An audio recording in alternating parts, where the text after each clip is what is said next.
Greetings and salutations. It's Xbox Nation time, ladies and gentlemen. It's a sophisticated podcast for sophisticated gamers. How are you guys doing? Hey now. Yeah, good to hear. Nice.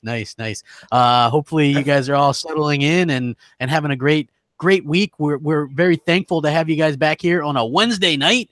I got a fantastic panel here for you tonight, but first let me introduce the male Mariah Carey, y'all. Mooch. What's up? What's good? In case anyone doesn't know, that is from, well, I can't even say the name of the song, but nonetheless, it is from Step Brothers.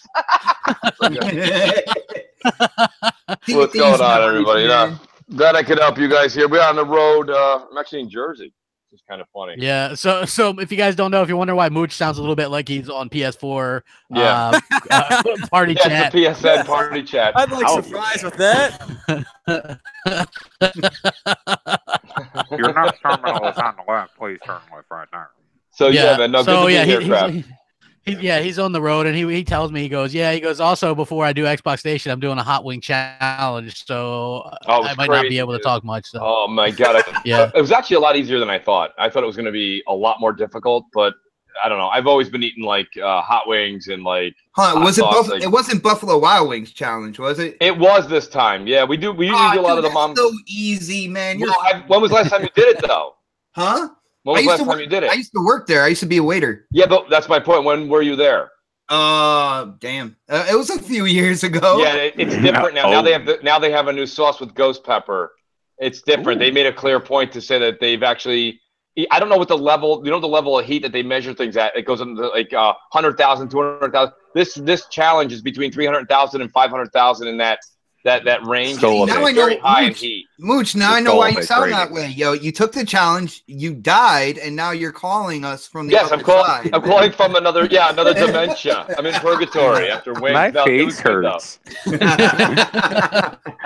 But so we got Mooch here. We also got Hellhammer. What's up, Hellhammer? Not too much. Actually, I've been playing some of that Call of Duty World War II campaign lately. Yeah, that's a good campaign. I've been playing all day. That is. That's a damn good campaign. It is damn good. Hey, get that campaign on Call of Duty in while you can, bro, because there ain't no campaign in Black Ops 4. I ain't buying no Black Ops 4, so it don't matter. Nukem will be joining us late as always due to his work schedule, but we do have a couple of special guests here making his triumphant return.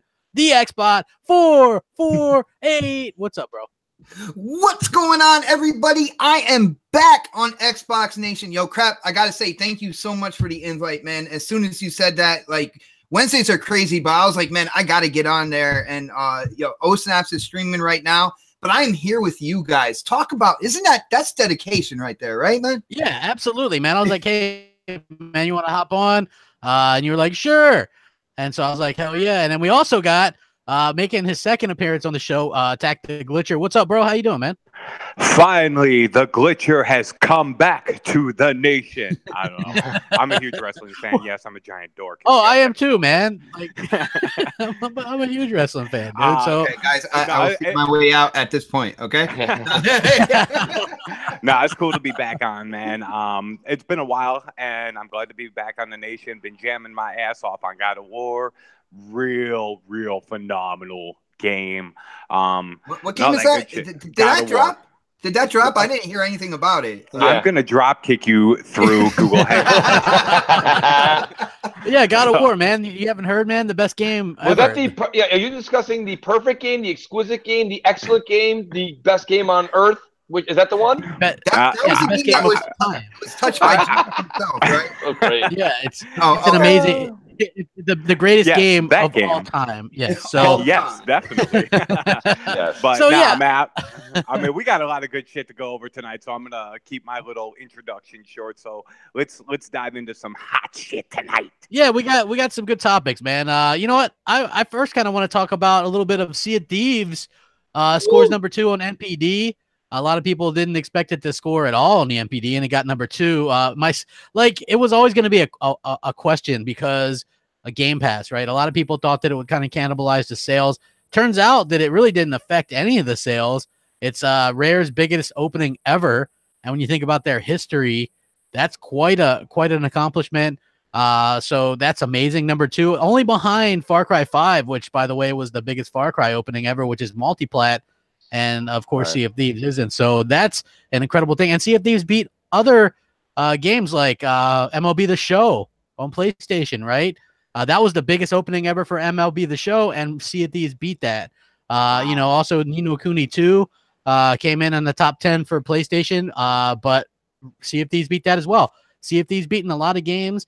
This is very good. I know it's a very polarizing subject because people feel a certain way about it. I like the game. It obviously it needs some content, and they've kind of dictated what kind of content we can expect. They're constantly updating it. That's the cool thing about it. But there is something special here about this game, and to see Rare kind of score a big win. Imagine, like, there's so many people that are so angry about the game that claim that they're Xbox fans, but imagine had this game flopped or not done well, you might see Rare close down, and I don't think, if you think about it, nobody wants that. So whether you like the game or dislike the game, it's good to see a game be successful, whether it's your type of game or not, right? Like maybe you don't like single-player games, and so God of War is not your game, but you don't wish it bad. You want it to do well. So really kind of glad to see that it scored what it did. It's also held strong in the top 10 on the UK charts for the entire month, which is phenomenal. So that's good news all around, man. What's your guys' thoughts on this? Number 2, not bad. Not bad.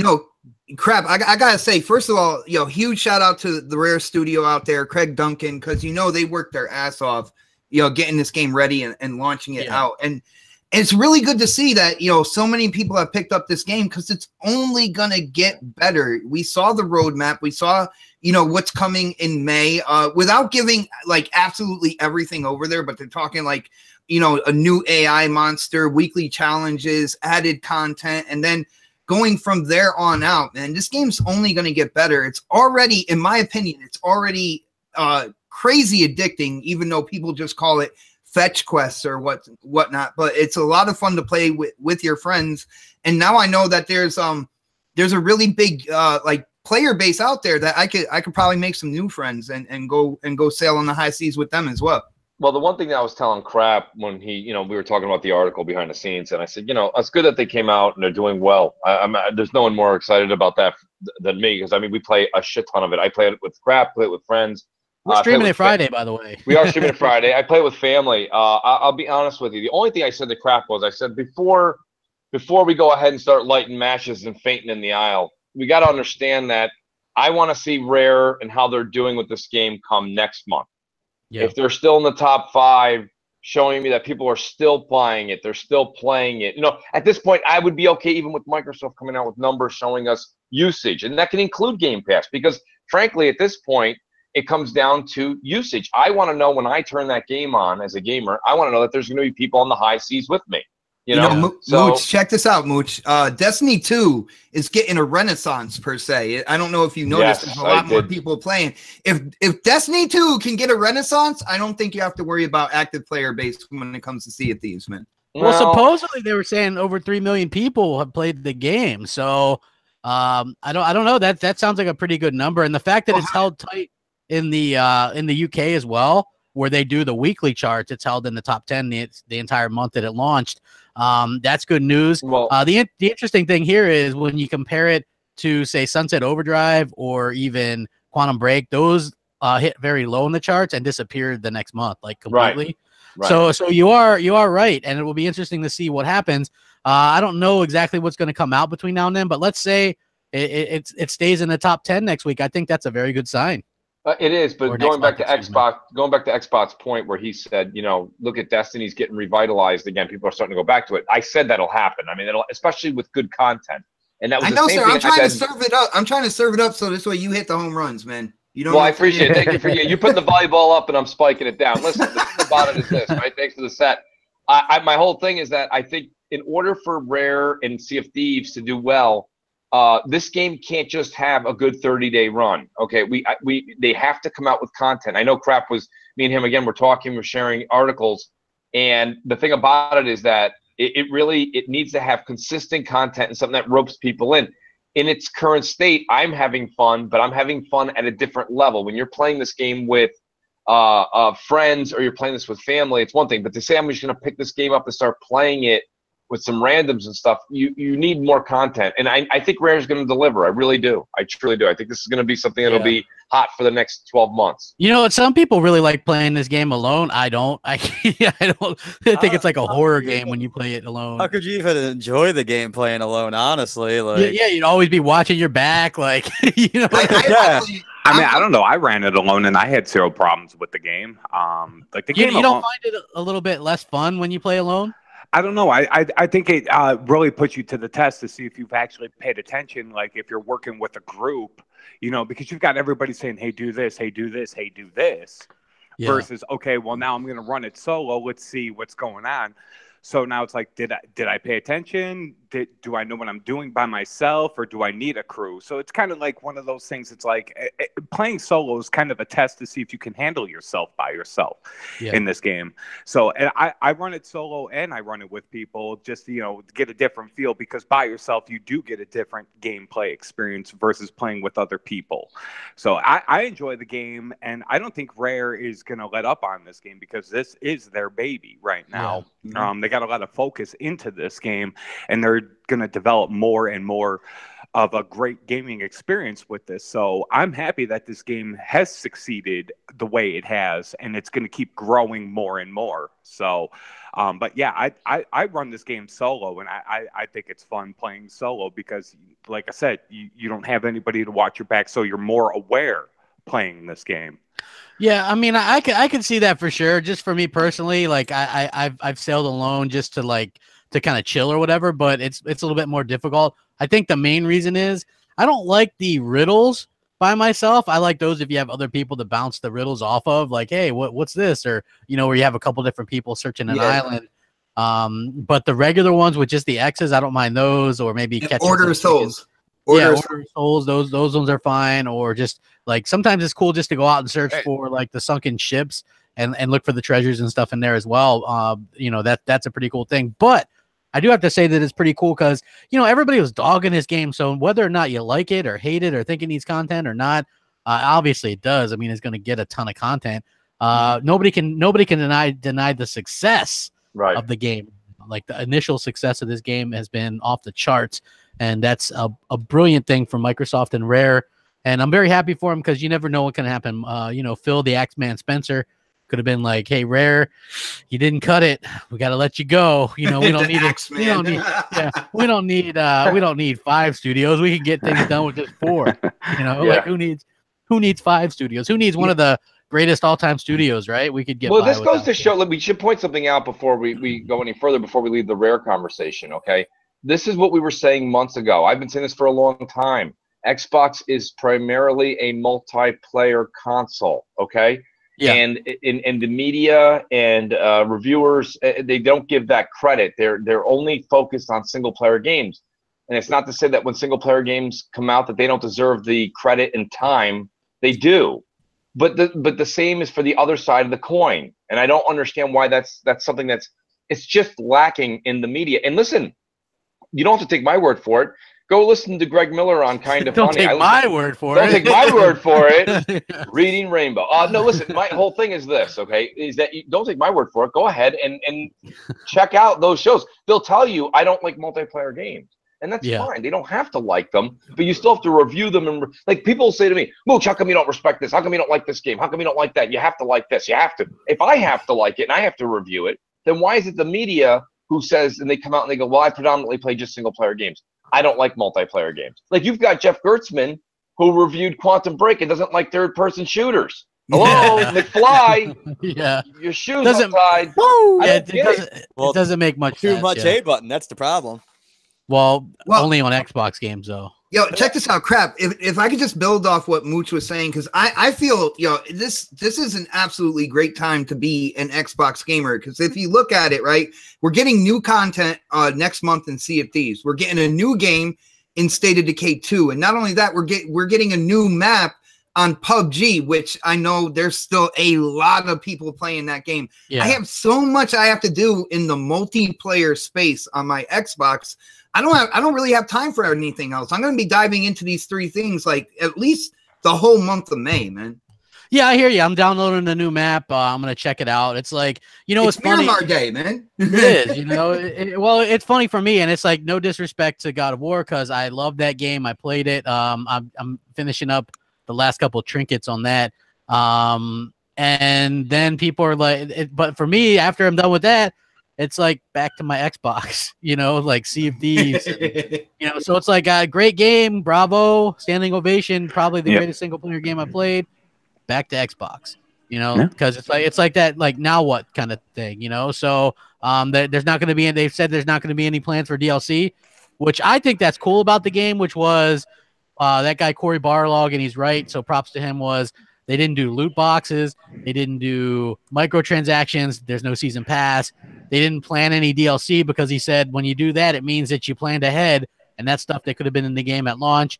So whether you like Sony or whether you don't like Sony or whether you like God of War or you don't, that's a brilliant strategy. Yeah. God of War makes me want to say, shut your hole, boy. Hey, look who it is. It's boom, boom, kaboom, boom, boom, boom. Riddle me this, riddle me that. Who talks so fucking much and is fucking fat? It is News Nukem in the house. Bring it, bitches. Yeah, I'm ready to go. Woo. That was sexy. That was sexy. Hey, what's up? Shut your hole, boy. What do you think? What do you think about stuff like Sea of Thieves, man? Nailing the number 2 spot on the NPD, man. Surprising, good, obviously, right? Fan freaking tastic. It's Crap, you're probably one of the few guys who saw this coming and said this months ago. Wear your crap was right t-shirts, people. He was right.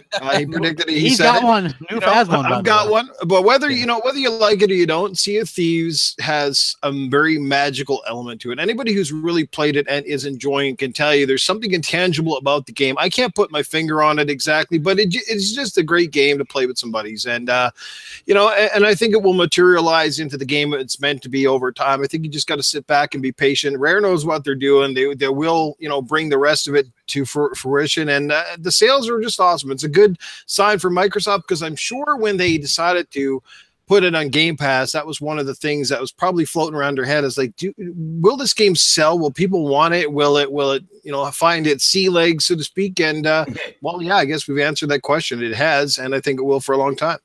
Yeah, I think that's a really, really good point, Noof. And the funny thing is right, like I never understood like the hate for it. It's like if it's not your type of game, that's fine.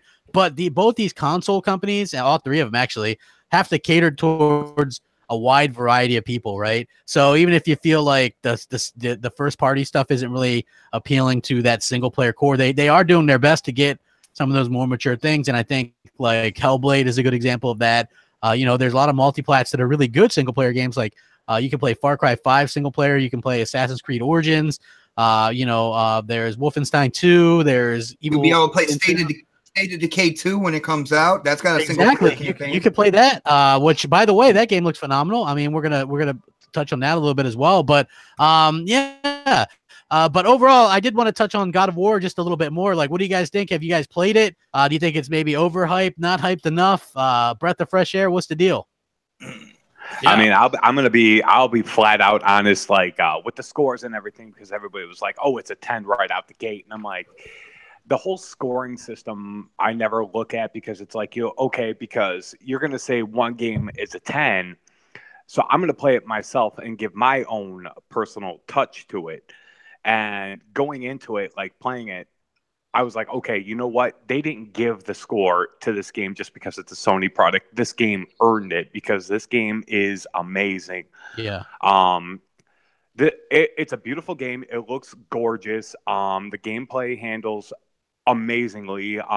It's a great game. The story is amazing. The one thing I was actually shocked because watching the trailers, I was like, Atreus is going to piss me off from like day one. His kid is going to piss me off. But going through the game, I was like, you know what? He's actually a badass. So the game is really good. I'm enjoying it. I love the hell out of it. It's a legit game, man. It's there. If you have not played this game yet, you need to play it. If you are a God of War fan, yes, pick this game up because this will destroy the hell out of the first three. Yeah, I could never go back to playing the other ones, or at least not like. And those are really good games. Yeah, but they just totally like takes you out of that. And what's funny is because Mooch and me always kind of we'll like message each other back and forth like, He goes, game of the year. He messaged me on PSN when I was playing God of War, and I was like, yeah. I mean, it's like, what can you say? I mean, it's legit, dude. Like, and I'm Yeah. talking like it destroys 1, 2, 3, not like Chains of Olympus, Ascension, and all that, because those games are offshoots. I mean, those are decent games, but I'm talking like the first original 3. This one abolishes them, man. This game is straight up. I think Glitcher's onto something. I mean, my whole thing is, I think that this change was much needed for God of War, and I only speak for myself here. But I'm also apparently speaking for the younger generation.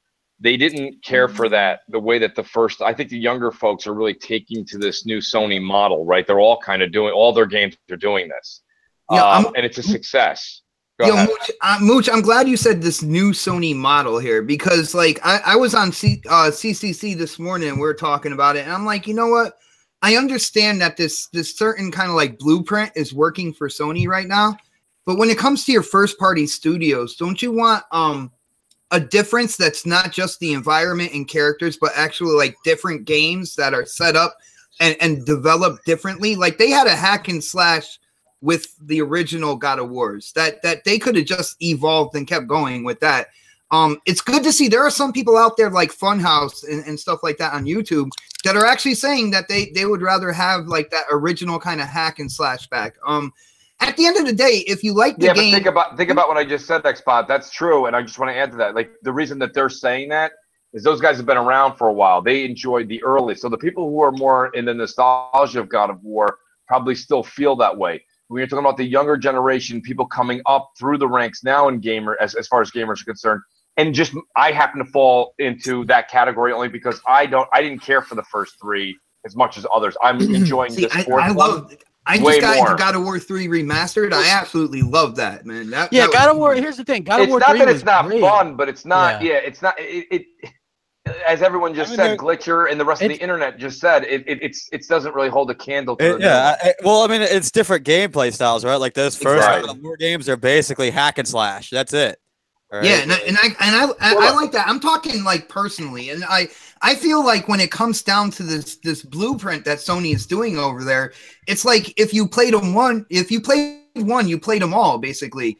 Except different environments, different story. I understand that, but it's just like it's almost like a copy and paste on the infrastructure. It's like a soft reboot for the whole series because they're bringing a newer generation into this. So it's kind of like a soft reboot, in my opinion, for the whole God of War series. Like they do with the Resident Evil series, they did a soft reboot for this. So they're bringing new people into it because, the newer generation coming into it, they're going to be like, God of War, they're going to see this and be like, I know nothing of God of War, and they're going to jump into it. So it's not like they're going to be left behind with this one, but they'll kind of get a backstory of what's going on throughout this whole game.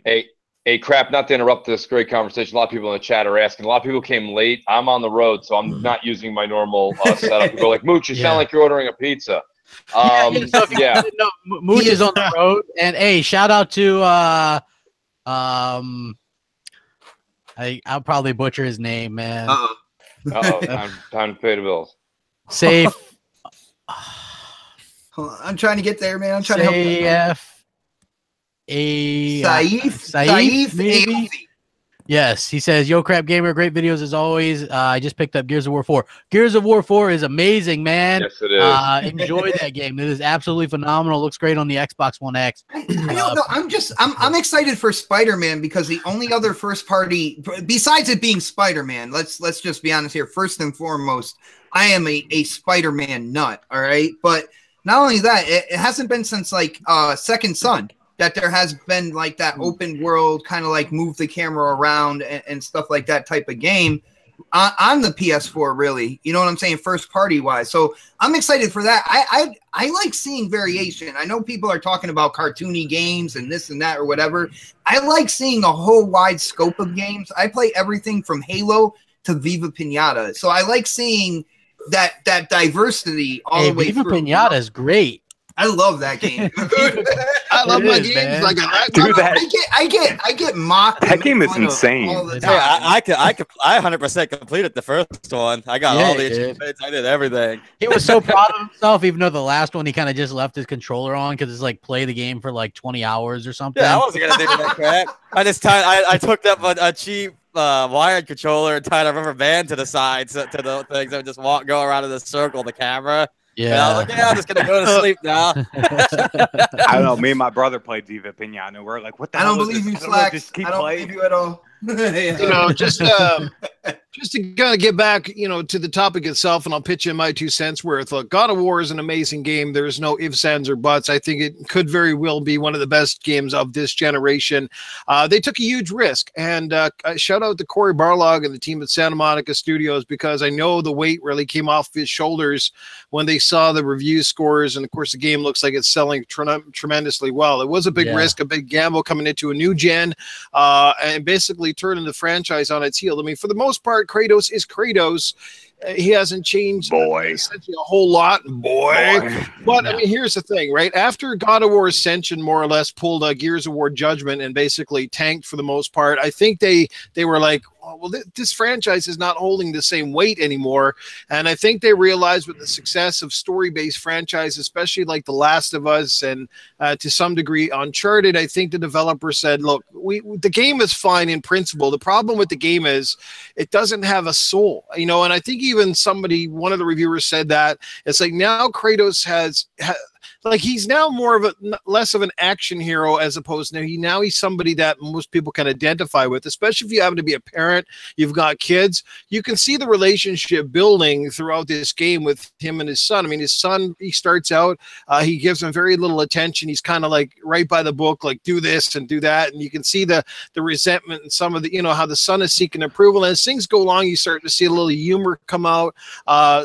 Kratos starts to seem a little bit more human, and I think that's what was missing in the old games. They were really good action. I call them, they were like the Michael Bay of action jumping games. You know what I mean? Like just big explosions. I just got done playing the Michael Bay of racers and beating that game. See, that's up my alley. That's where I say it's all about personal opinion. You know, like just because a game got rated well doesn't mean that everybody and their mother has to buy it, has to play it, has to agree. I hear you, Xbot. I hear you, Booker. And I'll tell you the perfect reason why. Hellblade. Yeah, Hellblade is one of those that I don't like. Also, I'm not a Last of Us fan, and I'm not a what the hell is that? Oh, Horizon Zero Dawn fan. And Mooch isn't either, but Mooch loves The Last of Us. So it just goes to show you why I wanted to like Horizon Zero Dawn, and I'm a big open world RPG person, right? Like that game looks pretty as hell. It looks great. It's like that blonde you find at like 2:30 in the morning at a Connecticut bar. Like you know, it looks good, but at the end of the day, you're not going to sit there and talk philosophy with her. You know what I'm saying? There's just where's that bar at? Oh. I'll give you directions later. Like some of those chicks look good from the head down to the waist, but then you take them home and they start to smell like rotten fish. No, chill. No, chill. Hey, no chill. Make sure you guys hit that like button. We appreciate you guys coming out here. We got a lot of people watching. Go ahead and hit that like button. But yeah, my personal opinion, I love the original God of War games. I have the PSP versions, the Vita versions, the remasters, the re-remasters. I bought the Ascension Collector's Edition. I have the Stonemason edition of this one. Really good games. What I liked about it is he was a very one-note character before, just rah, I'm angry. And now it's different. Well, the thing is, Crap, a lot of people say that, but here's the deal: when it comes to the old ones, Crap, realistically, I'm angry. When you're doing a hack and slash, him being "arg, I'm angry" is that's more than enough, because it's not. This is more story based. This is getting a little bit more in depth with him and his son. It reminds me of Doom, right? It had really good, clean hack and slash, smooth combat, right? Doom. I couldn't tell you what that story is about, but I can tell you it has really good music and smooth. It's basically the first story again. It is what the new Doom was, but they just brought it like further into the. Yeah, it's just not a strong story though. It's just the only thing I know is that Doom has like the best video game soundtrack ever. Dude, Yeah, I 'cause it's love, like heavy Doom. Doom one of the pretty best much games this is generation. Doom. They opened the portals to hell because they had all these teleporters that they were trying out, which was the Ark. Yeah, I know. I know about Doom. They have What the was Ark, that? which opened up the teleporter to hell. That's why the shit happened the way it did. Yeah. So. Well, But yeah, I'm done man. with that The one. more you know. Hey, like I'm just saying, like those are really smooth and fluid, and now it's more of a story-driven, emotional thing, and I like that. I think that they did a really good job with it, and I think that it was risky, right? And I saw some article today, like Gears of War needs to take a risk like that, and I disagree with that statement because what worked for a single-player game like God of War definitely would not work for a multiplayer focused game like Gears of War, right? It just wouldn't do. So just because something like that worked doesn't mean that it would work for everything. Just look at how like everybody talks about how great they like to change in that, right? But then when you look at how Halo tried to evolve, people still hate on that. Why can you sprint? Thank Well, you. go back and play some of those old ones Thank you. and how slow it is, and then tell me. And that's why you should I'll tell you sprint. the only things they screwed up in Gears of War. Okay, in Gears of War, after the first game, they didn't have an enemy that was as cool or as badass as Rom. Second, they watered down the guys where every friggin' game they seemed like they had less and less gear on. I thought the gear and stuff was what made the gears fucking cool. Well, they are Gears of War, right? Now all of a sudden they're like these COG guys, and they're basically like, one more game they're going to be wearing fucking tank tops and shorts, and they're going to They'll be wearing their Daisy Dukes and armor. I like the fact in the first couple games, especially the first two, they were like huge tanks with fucking guns. They're the man version of a tank, and then to get rid of those stupid ass DBs who basically that whatever angle they went with that story, that's the only part of Gears of War 4 that went off the rails, in my opinion, and I think a lot of people agree. Well, I mean, I will say let's this get rid of much. the cheese, man. Let's not just that, but I mean, and I said this a long time ago. I thought Gears 4 was very good, but I thought Gears 4 was very safe. I mean, if you got any safer than that game, they didn't.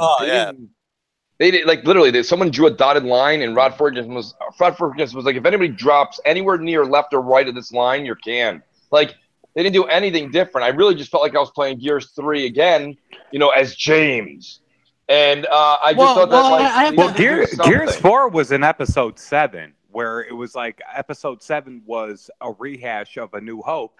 Gears 4 was a rehash of episode 1. Correct. And that's great, Glitch. I kind of agree with you there. Yeah. I have to point this out too, right? So the Coalition was in a weird position because it's a new studio. People had a sour taste after Judgment, right? So how do you bring people back to what they want, which is more familiar, like Gears 3, but also kind of take some risks, which they did by changing the characters up, and now you play as like this next generation with a different story and a different kind of threat.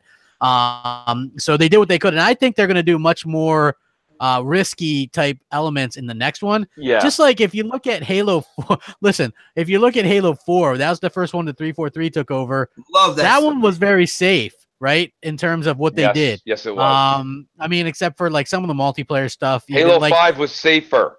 Go ahead. Yeah, well, I don't know, man. Is it really safer to put a bunch of boring characters in there and mess up and not let you be chief in a Master Chief game? That's my point. They went backwards. They went backwards. Yeah, I'm with you. Well, yeah, but hey, but Halo 5's multiplayer is the best, right? Yeah. Halo 5's multiplayer, in my opinion, is the best out of the franchise. Yeah, I said that. Over Halo 3, people. Yep.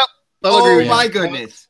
I'll agree with you. I will definitely agree with you. That is probably one of the best multiplayers that Halo has put out. Yeah. Story-wise, it sucked. Yeah, like I can't even tell you who any of the characters are. Like, I know there's Buck, Locke, and Chief, but who are the other ones? Right. The ensemble. Yeah, exactly. It's because these are the other characters you don't want to play as. There's another game with bad on the left. Another game with bad enemies, dude. Get rid of the fucking Prometheans and put in some badass enemies, man. Yes, well, I didn't like them. You've got to finish out the this trilogy. Halo 6 is going to have Prometheans. It's going to have the Flood. It's going to have still armies from the Covenant that are kind of like. You know what they need, Xbot? They need a little bop, like that little guitar riff that you'd hear sometimes, like in Halo 2. They need to snap off on this. Yeah, like and that's why I'm fine with them actually taking a little bit longer to develop it, get it right. I feel like a lot depends on that. Make sure you have everything. Because remember, when Halo 5 launched, it didn't even have a Forge mode or anything. And, this one's probably going to be on PC. That's what I was saying. That's probably I'm glad you're finally coming around. I said that a year ago. I said, let these things cook in the oven a little longer. Well, I think one of the reasons forcing them to come out every 3 years on a cycle, it doesn't better your product. It just speeds things up.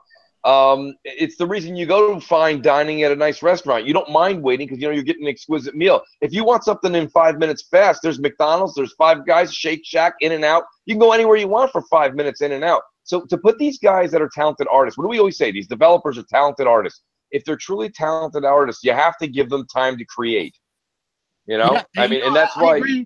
I just, it could be a situation where this Halo is going to be the first one in a long time or ever that's going to launch day and date on PC as well. Right. So that could take longer to implement as well. And a lot of people, in case you guys didn't know, so they shut down this mod, right? That was a Halo, I guess, 3 mod. What it was the Halo 3 multiplayer was released in Russia, and it was on PC, and it was region locked to Russia because I guess for whatever reason it didn't release on the Xbox or whatever. And so, but obviously being PC, people found a way to mod it to allow you to basically play it, anywhere. Yeah. You played it with Putin points. Well, supposedly, yeah. So anyway, this was something that people were playing, and Microsoft actually had given them their blessing or whatever, and then I guess they had to close it down. And Phil Spencer said, "Oh, well, we're gonna bring some classic Halo and this kind of stuff." So we all know, and I think most of us have come to accept Halo 6 is going to be play anywhere. It's going to be on PC. We can only hope to God that they actually don't do any type of crossplay or just keep it co-op only. Crap, that's the only, all day. Yeah, that's the only thing, man. When it comes out, I don't care. I can give 2 shits if it's on the PC as well as the Xbox. Me too. But when it comes to crossplay and all the basic horror story when it comes to PC gaming, multiplayer games, and stuff like that, and cross-playing it into console, dude, we need that switch. # options. Yeah. Man. We need that switch. Yeah, hey, I agree 100% with you, man. And I was just watching some of that some footage from that game. I forgot how cool Halo 3 was online. What is that, Ragnarok? They changed that map name a few times, but as far as I'm concerned, I knew it's coming, right? So for me, I know that they're putting this time and effort into Master Chief Collection. That probably means they're going to put that on PC as well. That could put in a wealth of problems if they try to do crossplay, because that thing already was having all kinds of problems. So that's the part that I wonder about. Plus, you wonder, does some of these game delays have to do with the crossplay that they're trying to enable? And then they're trying to do this, force these people like a square peg and a round peg to go into to hold together. Hey, here's Discord. Now you can talk to your PC friends, and I'm like, I have no PC friends. You can have all kinds of PC friends. So I mean, look, I get it, right? That's their bag. that's not my bag. That's not my bag, baby. It's not my bag, baby. Yeah, I don't care. The first thing I did, and when I played Fortnite, those handful of times that I played, I'm like, make sure you disable that crossplay. Yeah, I don't want to play with people on a phone or a PC. Oh, sure you do. I want to play against the phone players, man. Just imagine how bad I can smack them around. Come on. No, it is kind of funny, but I don't. Hellhammer, you got me smacked around on the phone then. Well, you know what, and I want to say that I also, when I play Gears, that's the first thing I do is switch off crossplay. Mooch, when we were playing even in private lobby, what's the first thing we did to Delirium Blades? We had to boot them. Yeah, we told them, get on Xbox. There's none of that PC nonsense. Yeah. So, yeah, it's here's the thing. I get it, right? I expect it. I expect keyboard here, boy. Well, look, I expected everything. Here's the thing. When I was complaining about this years ago, y'all made fun of me. Everybody made fun of Crapgamer. Crapgamer canceled his pre-orders because other people get to play the game. Honestly, and I don't even care about that. Personally, I'm fine. I know that it's all going to go to PC as well. I saw somebody make this complaint today. the only exclusive thing Xbox has is paying $60 a year to play online. I saw that. Right? Ooh. Yeah. So that's a harsh comment, but very true comment, because it's not a two-way street. Well, I want to see this person's rig that will be able to play the games the way the Xbox One X actually presents them out there as well. So, well, I mean, you know what? Some people will have really good rigs or whatever, but for me personally, man, you know what I like about consoles is that everybody is pretty much on the same level. You know, like you don't have to deal with keyboard and mouse and all that kind of stuff. I don't want to have a situation where, because Microsoft likes to push this more than even other companies. If you look at other places like PUBG, they're like, we could never do crossplay with Xbox and PC. It would never be fair, right? But Microsoft's like, what if, you know, like, how about if we do this? Maybe if we do this, maybe we can do this. Like, no, please, you know, I don't want to do that. You know, don't you guys look back to Shadowrun on Xbox 360 that was crossplay with Windows Vista that allowed keyboard and mouse versus controller, and that game lasted a week because everybody on Xbox quit. I don't see how Microsoft's not seeing this. Again, let's reiterate and put the facts out there first and foremost. We don't mind console players, not us. Like, we don't mind having the PC get the game at the same. Who cares? Yeah, no problem. Knock yourself out. But if you're going to have the console folks paying $60 a year and they're not, then we have the right to be able to play with them or not. And the other thing is this. Why is it we have to keep reiterating this over and over again? PC players like to play with PC players. Xbox players like to play with Xbox players.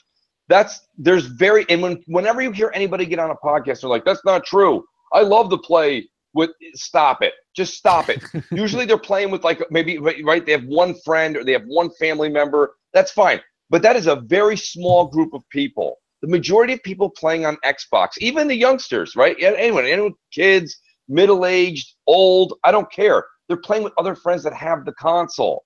Nobody's like, oh, you have a PC for Halo 6? Oh, let me go out and get an Xbox tomorrow. What? Yeah. That doesn't happen. Mooch, So one thing I was going to say, just one thing I'm concerned about. You saw what happened in Sea of Thieves with you know, PC gamers coming together with Xbox gamers, and all of a sudden you had indestructible ships and everything like that. I do not need to see that in my Halo multiplayer.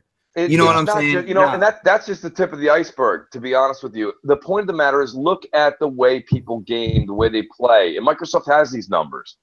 PC people are not playing with Xbox people. They're not. They are not, and Xbox people are not playing. And this is and this is all respect and respect and honesty to the PC camp. Listen, if I'm a PC player right now, I don't want to play with Xbox people. I just don't.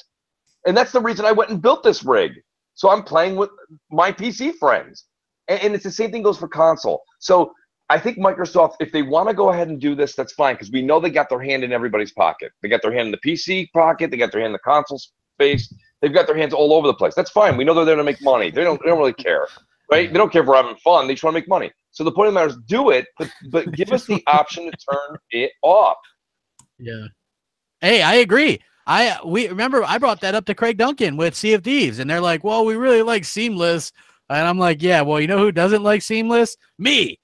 You know, like, yeah, it's true. Like, you know what's funny is, like, I don't like it at all. I don't like it. You know what's interesting is this, right? Was underwear. well, what's funny is this, because they're all like, there's no advantage, and a lot of people that go, there's no advantage, are the people that are playing it on PC. Right? They're like, there's no advantage. I'm playing at 150,000 frames per second. They got no advantage. Come on. They got 40 aimbots on in the background and stuff. They got aimbots and hacks and everything, and you can put 100 cannonballs in our ship, and we ain't going down. But there's no advantage, people. Calm down. No advantage. No advantage. I can play Rise of the Tomb Raider with fucking Lara Croft nude code. Come on. No. Come on, man. That's no chills. Yeah. You know, I just would rather not play. I get that they want to do the optional thing, but just leave it as an option, and I think people would be much happier that way. That's all we're asking for, Craig. Yeah. Just leave us an option, you know. Unlike Sea of Thieves, leave us an option, you know. Throw us a freaking bone here. Throw us a bone. Yeah. Well, look, when it gets down, when the community starts abandoning it on PC like they did Gears, don't start doing this. We're gonna try mixing it up. You can do the lobby, and you know, because that's what they did with Gears, and that sucked. you know. So options are good, guys. Options are good. Mike, great. What do you think about? What do you think about God of War, Mike? Oh, God of War is a fantastic game, guys. Really, everybody needs to get out there and play it. If you can stream it, it's fantastic. There's a way we can't stream it on the Xbox because it would be amazing. But everybody should try God of War. Just, it's awesome hearing him say, "Come on, boy, do it, boy." Hey, Mike, is that what Cole says to you? Does he call you boy? Is that true? He comes into the office. He says, "Mike, hurry up, boy! Like, get this shit done. Contracts and get down there and work on E3. Mike, you're grounded. Get out of here." hey, Mike, you're drunk again, Mike. Xbot. There's always at least a flask of whiskey around the Xbox office. We've got no games. Remember, Project Last Place is still doing well, so we're good with that.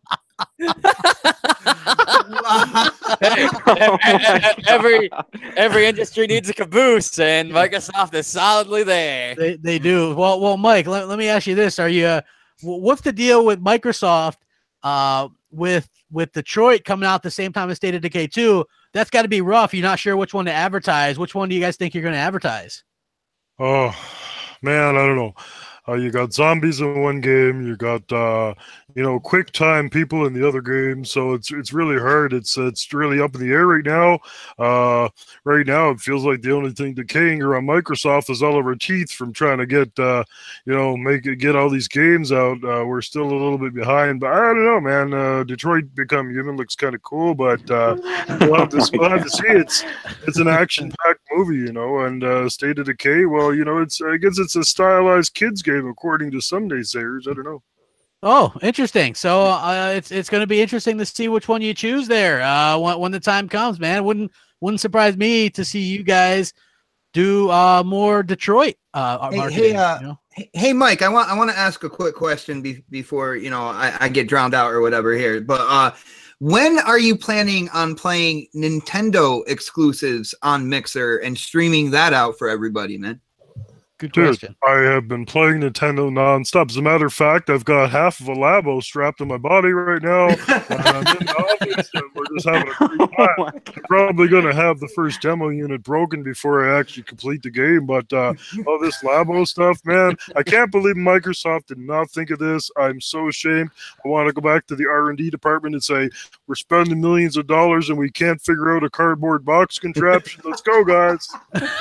All right, Mike. We appreciate your time with us, man. We'll catch you later, man. Thanks for doing MSC as well, man. We appreciate it, man. Always good to hop in, guys. Take care. All right, man. The one and only Mikey Barr, ladies and gentlemen. We appreciate that. It's always good to see Mikey. He's a good guy, man. Good guy. Speaking of partnerships, Microsoft partnered with Discord. So you know what? Let's do this. Can somebody on the panel explain what the hell Discord is? I would love to know why this is like. I get it. Hey, what's the big deal behind this? I don't understand it. Hellheimer, you're cool. You're hip. I've never used Discord in my life. Well, there you go, folks. Nobody on this panel uses Discord? We gotta ask Next Gen because the only thing I know is basically just like a form of Twitter, but made for gamers, right. And it's a voice over IP app. So I don't understand what the big deal is with that then. Dude, the only thing that I can see that would be good if I can do this is I am having an issue with my Xbox app in terms of streaming multiplayer Xbox games to my YouTube. I use OBS, and with my Xbox app, I was usually able to get the party and then capture, the party chat on my stream. I can't do it now. There's something called the Tornado or something like that. I'm having that issue, and I tried everything I could find to fix it, and it won't fix it. So if by some rhyme or reason this whole Discord thing can get the people I'm playing games with together, and I'll be able to catch it on OBS, then I'll be able to stream my Xbox multiplayer games again. That's the only thing I see for my benefit from any of this, if it can even happen. Yeah, well, it was interesting because I saw Matt Piscatella, the NPD guy, talking about how this is great, and I was kind of scratching my head. I don't understand. Like, is there anybody in the chat that knows exactly why this?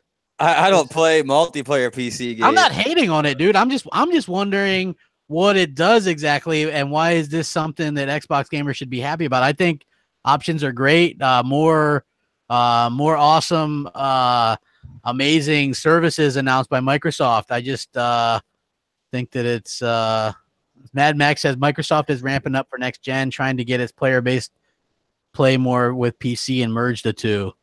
Yeah, Discord is ICQ for PC gamers. That's what I'm saying. So if listen, it's not to say that's something bad. It's another thing that I would say 90% of console gamers, well, I shouldn't say 90, but well over 50% won't use. Well, Griffin says all it does is update what game you're playing so people on PC can see you're playing on Xbox. Right. If you look into the fine print, what this court does, what people thought it was going to be, is not what it is. Yeah, it's not. Okay, I gotcha. Well, props to you too, Mooch, because I remember over a year ago when looking for group and group, what the hell is that? Clubs and stuff were now. You're like, nobody's going to use this stuff a month in, and to be honest with you, I can't remember the last time I used any of that stuff. No one really uses it. I mean, I know it's there, and I there's going to be somebody in the chat that's like, I use it every day. Okay, great. I mean, there's still adults that go home and have dinner with a straw. I mean, it is what it is. Like, they put a straw in their drink. Like, when you get older, you just don't. You don't do that. You don't use that all the time. I'm not saying look for group is bad. I think it's great for things like Destiny. I think it's great for MMO style games. Hey, look, there's Don. He's in the chat, but he couldn't be on the podcast. The last time I used looking for group was back on the 360 when they came out on that. I remember, like, me and Crapgamer used to make looking for groups for like weird games that were like single player. Yeah, you know what?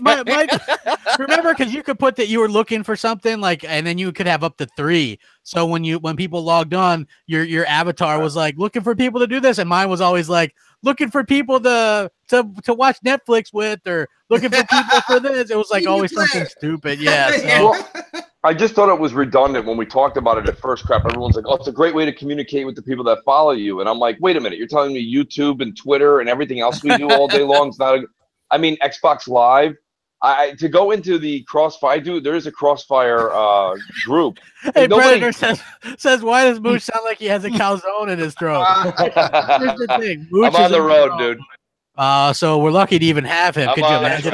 Yeah. Would imagine a podcast with just everybody here except no Mooch? Yeah, right. He's coming in. Somebody says, me and Mooch are eating calzones right now. What are you talking about? Don't get me wrong. I know my voice sounds different, but I muted myself on here and I just listened. It doesn't sound bad. It sounds like I'm further away, but it doesn't sound like I'm that bad. Yeah, I've heard much worse. What happened is Mooch is on the road, but he lost his mic, so he had to go borrow one from the local McDonald's down the road. Yeah. Here's the thing. Somebody says it's a Skype replacement. Microsoft has Skype and never did anything. Microsoft was like, let's buy Skype for billions of dollars. And then with it. You know what, Crap? To be honest with you, though, it's not that it's a Skype replacement. I think it's what Skype was supposed to be. Yeah, exactly. So I mean, I think that it's an interesting thing. Hey, Predator, I would have brought you in, but you were doing a podcast with Next Gen 720. You guys are doing like a weird podcast up until probably about 20-30 minutes into this one, so that's probably why. But I will. You know what, Predator? I do got to get you in here sometime, man, for sure. You're a good dude, man. Good dude for sure. Okay, so let's also talk about Albert Pinello, marketing director of Xbox. He's gone. 18 years. He's gone. Just up and gone now. The suddenness of this makes me wonder if it's something that he wanted to leave or they kind of made him leave. First of all, I like Albert, but if his job was marketing director, I'm not sure he did such a good job. He was on vacation for a while. You know, it was funny. I was interested to find out that he was marketing director. Crap, because I thought he was on the hardware. I thought he was a hardware team too. Yeah, that's what I thought too, man. Yeah, because whenever he was interviewed, he wasn't talking about anything to do with marketing or advertising. He was always talking about chip design, development. I mean, he never talked about that. Yeah. So I was very shocked to hear that. But I mean, if he was that's just bad placement on Microsoft's part. Why are you taking a guy who's so highly efficient in engineering and putting him in marketing? I mean, I don't know. You know, I would love to know, man. I agree, man. I have no clue. I think that it was probably a bit of a misuse of the guy. Not only that, but they really kind of hamstrung him anyway. Remember, he used to talk all the time. right? And as we cross 500, please hit that like button. 160, God, and only 160 likes with over 500 watching. That's a shame. Maybe they got mad at him because he was shutting down all the trolls when the Xbox One X came out. Well, yeah, you remember that. Well, don't you remember he said stuff like, we're not giving up 30% power difference to Sony, and he was part of the reason why early on me and Next Gen and everybody were even doing videos, because he's like DirectX 12, and he was you know what I mean? So it's real. Fable Legends is running it. Hey man, hey, come on, man. Fable Legends look gorgeous, man. Hey, Fable, I'm excited for the new Fable, man. Phil Spencer hinted at it, man. He hinted at it, so he did on Twitter. Didn't you guys see? Dude, Fable's gonna happen. Don't pretend it's not. This question: How is Phil Spencer gonna put a Fable game out when he can't capitalize on it being a service? I mean, Fable's gonna happen. Single player game. No, hold on. Doesn't do that. No, Fable sell you outfits. No. Here, listen. They can sell you different outfits, and not only that, that Fable could be co-op. They've had different Fable co-op games, so that could be what they're doing. Look, State of Decay is a single player game, but that's still a co-op game, and that still requires, you pay an Xbox Live. I'm sure that this Fable game is going to be. Yeah, dude, that's out of Microsoft's range there. You are such a troll, Hellheimer. I mean, Microsoft doesn't care. Microsoft and KFC should team up so that way they can have a downloadable chicken chaser, and it's actually the Colonel. And he runs around chasing chickens. Get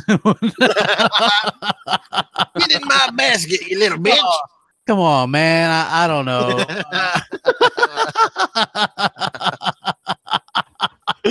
Chicken chaser, the Colonel. You guys are making me sad. I had to wrap my brain around that a little bit. Mooch, what do you think about what do you think about Pinello taking off, man? I think it's I don't think it's good. And I'll tell you, there's a lot going on behind the scenes at Microsoft and Xbox that we don't know about. They're not going to tell us.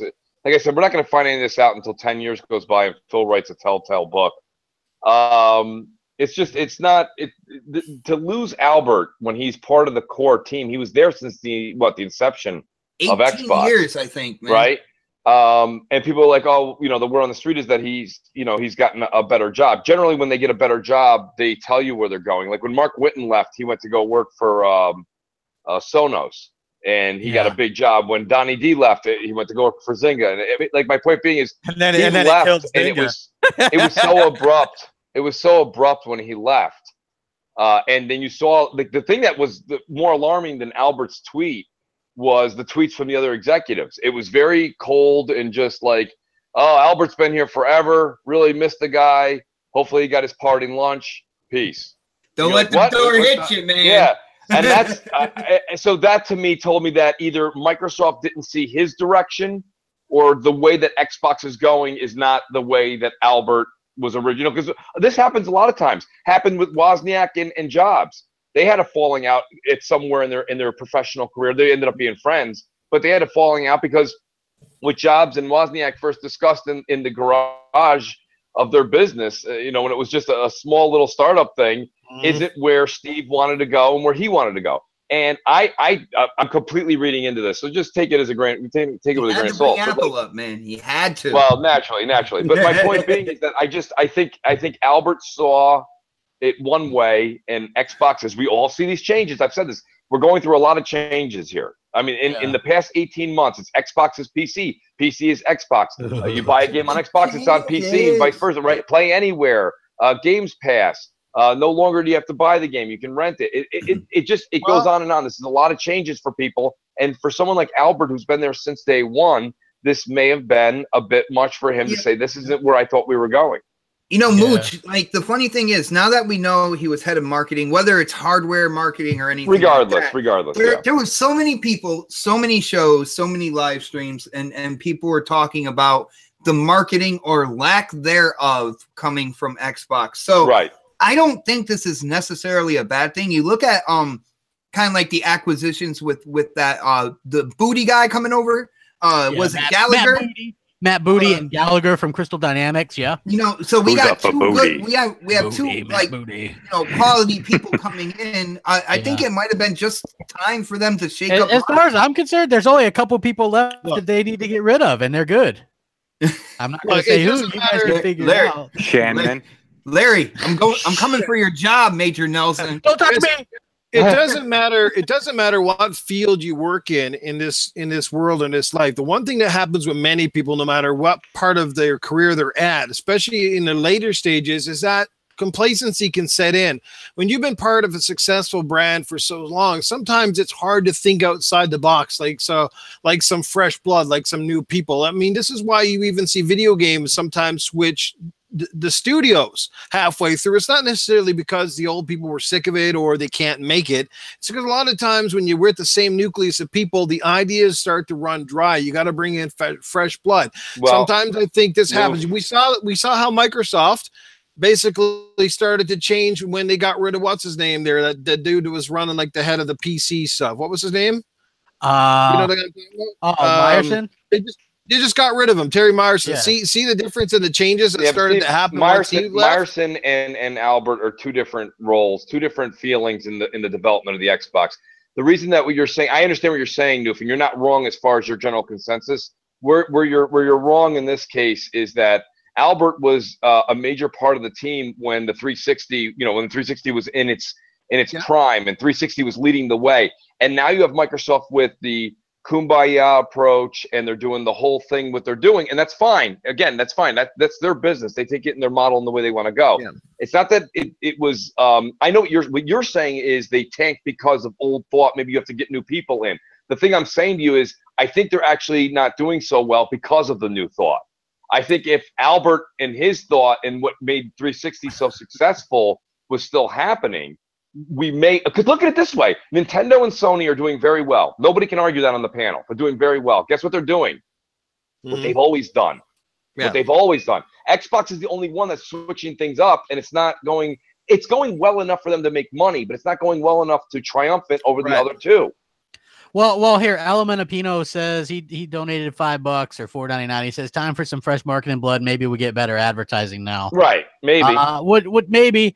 Interesting thing on that note is we got a game, next big exclusive coming out in less than a month, and there's no advertising for it whatsoever. Right. You guys didn't know that game would be State of Decay 2. So hey, they have advertising for that. It's on the Xbox dashboard right now. yeah, okay. So like here's the funny part, right? Yesterday State of Decay 2 posted this tweet, and it showed their new they got a new wrap for their elevator, and it's all decked out in State of Decay 2 stuff. And I tweeted them being a smart ass. Oh man, that's great. Is that where the budget went for all the advertising? And I said, I kid, but seriously, are we getting any cool advertisements? And they actually they liked it and responded, like, what kind of cool advertising? And then Aaron Greenberg jumped in and go, well, we've noticed that less and less people are actually watching TV, so we're finding alternative ways to advertise. TV's at an all-time low. This year's Super Bowl will be only on your iPhone and Android device. Actually, hold on. I sent it to Mooch because it's funny. He goes, we definitely have a big marketing and ad campaign coming for State of Decay 2. Note that less people watch TV these days, so we tend to focus our media on digital side. Some fun new creative ideas too. Really pleased with how this game is turning out. Yeah. Come on, doesn't that just scream? Well, this is what I was saying. The inflection in your voice just made me like kind of like vomit in my mouth a little bit. Like that was my point to Noof, and I want to say that Noof's point is well taken, and he's not wrong. His theory holds water. But the reason that this time it doesn't is just because what Crap's saying. Like, I think that Microsoft's trying to do all these new things and stay hip and stay cool. And you can see that young people in gaming are still tending to go the traditional route with Nintendo. Nintendo's doing exclusive stuff. Sony's doing exclusive stuff. They're keeping things on their platform. And realistically, look, this isn't me. I'm just telling you guys what's in the papers. This is what it is. They're doing well. And Microsoft is the one that's thinking outside the box. They're the ones that are changing their entire internal and external policies. and it doesn't seem to be working. Does it mean they're not making money? It doesn't mean they're not making money. But here's my thing with business. People don't realize this. They go, but Mooch, they're making money. But here's my point. If I'm sitting at the table, you could be making more money. And that's what I don't understand. You could be making more. Right? Isn't that what you're supposed to be doing when you're a corporation? I don't get that. I'd say they came to him and said, you are the marketing director, which technically that means he has to take some of the fall or some of the blame for maybe their lackluster marketing, whether it's in hardware or other departments. And I'm sure that Microsoft probably gave him a very handsome compensation package and said, look, we want you to go out gracefully. This is not a slight on you, but we got to bring someone in a different point of view. Here's some money. Good luck to you. And because it sounded like he didn't go out with any hard feelings, but at the same time, like big companies, they find ways around that, right? Well, the guy was there for 18 years, Noof, and we got you got more people in the gaming media and us saying, Albert, we're going to miss you, than people internal at Microsoft. So I don't know about that whole, he didn't leave. Well, Phil was like, I'll miss you. Greeny was like, I'll miss you. AC Bongos and everybody was like, I'll miss you. Larry Herb. Put on my white gloves before you go. White gloves. Let me get in my Bubble Boy costume, and then we'll give each other like a sort of a hug from that point. Let me get into my saran wrap outfit, and I'll give you a hug. I'll be right the Austin Powerful body condom. But if you ever look at his pictures, right? Like he's got this one picture for E3 where he's like posing with fans. The fans are like, have you ever seen the picture where the guy's doing like the hover where he's putting his arm around the girl, right? That's what fans do with Major Nelson. It's like they kind of hover around him, but you can't touch him. Yeah, don't touch me. Don't touch me. Yeah, me, Major Nelson. Don't touch me. Don't touch me. I'm back. Probably a sign on the back that says "Keep back 4 inches" or something. Yeah. Don't touch me. It sickens me. But I think that maybe this means that they could get some fresh blood. I'm being optimistic about it. I'm with you, Crap. Let's be optimistic about it. Hopefully they bring somebody in with new ideas. I hope somebody with their new ideas realizes that people still watch television. I hope that they at least have that on their resume. They do. Believe it or not, they do still watch TV. TV's what the hell is television? What is that? That's part of the problem. That's part of the problem. Ads on Netflix. Everybody's watching Netflix. Every time you fucking go between a Netflix thing, it should be like a big Xbox. That's part of the problem. Are you talking about Netflix West Coast thing? Hey, I saw an Xbox. I'm a big wrestling fan. I mostly watch WWE. I saw an Xbox ad during Impact Wrestling, which is like the bootleg wrestling network, dude. Yeah. It was like so sad. I'm like, why don't you guys advertise with WWE? Nobody cares about Impact. They got Wrestling. Advertisements going already. I keep telling you this. It's on the dashboard. Come on. The dashboard is only there for people that already have one, though. How's that gonna? Look. State of Decay 2 ain't gonna sell an Xbox to somebody. That's just how it's gonna be. You just need an amp of Braun Strowman. If you look at a lot of the West Coast, if you look at a lot of the West Coast stuff, their idea and ideology is all apps because they're in that world. That's what they do over there, and they're it's all about that technology. They're all in Silicon Valley. I mean, realistically, that's what they all center around. And like all the gaming media and all that, they're all right in that San Francisco hub area. There's a lot of like tech crunch out there. And I get that. But the rest of us, I'm sorry, but the rest of us don't have 75-degree weather all year. It's cold. We watch television. I'm sorry. I know nobody likes to count anything like east of California anymore, but we watch TV. And when you had Sony doing those Taco Bell commercials that were on nonstop years ago, that was a major mark. Xbox did it. They didn't have it. Whoever led that campaign, that was a terrible Taco Bell commercial. Yeah. They didn't do nearly as good a job as Sony did. And I don't. That's what I'm saying. There's people out there that can do this. There's smart, intelligent people that can really take over that position and bring Microsoft to new heights. But unless they're willing to do that, and they have to do a dabble of new tech and old, because you do have a lot of gamers that are over 30, and you have a lot of gamers that are under 30. So you can't just go, well, you know what, TV, that's that old shit. We're only doing apps and YouTube commercials. Well, that's the new shit. I get it. But there's a lot of people that play video games that aren't watching YouTube commercials.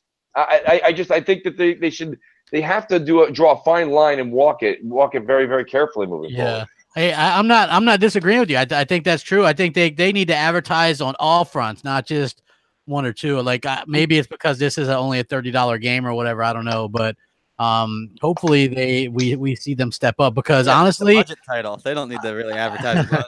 honestly, I see so many Sony commercials for God of War everywhere, like Oh, TV it's everywhere, and crap. everywhere. Yeah, it's like they literally went everywhere, and then they wonder why the game's gonna sell like 10 million. Did you see? Did you guys, I know Fear of the Walking Dead is not nearly as popular as The Walking Dead, but I watched Fear of the Walking Dead as well, and every other commercial was God of War this past weekend. It was just nonstop. It's even if you don't want. There's people I know that weren't even interested in God of War, and they're like, "You won't believe it, Mooch. Just 85 commercials later, I went and bought a PS4 Pro." And it's like,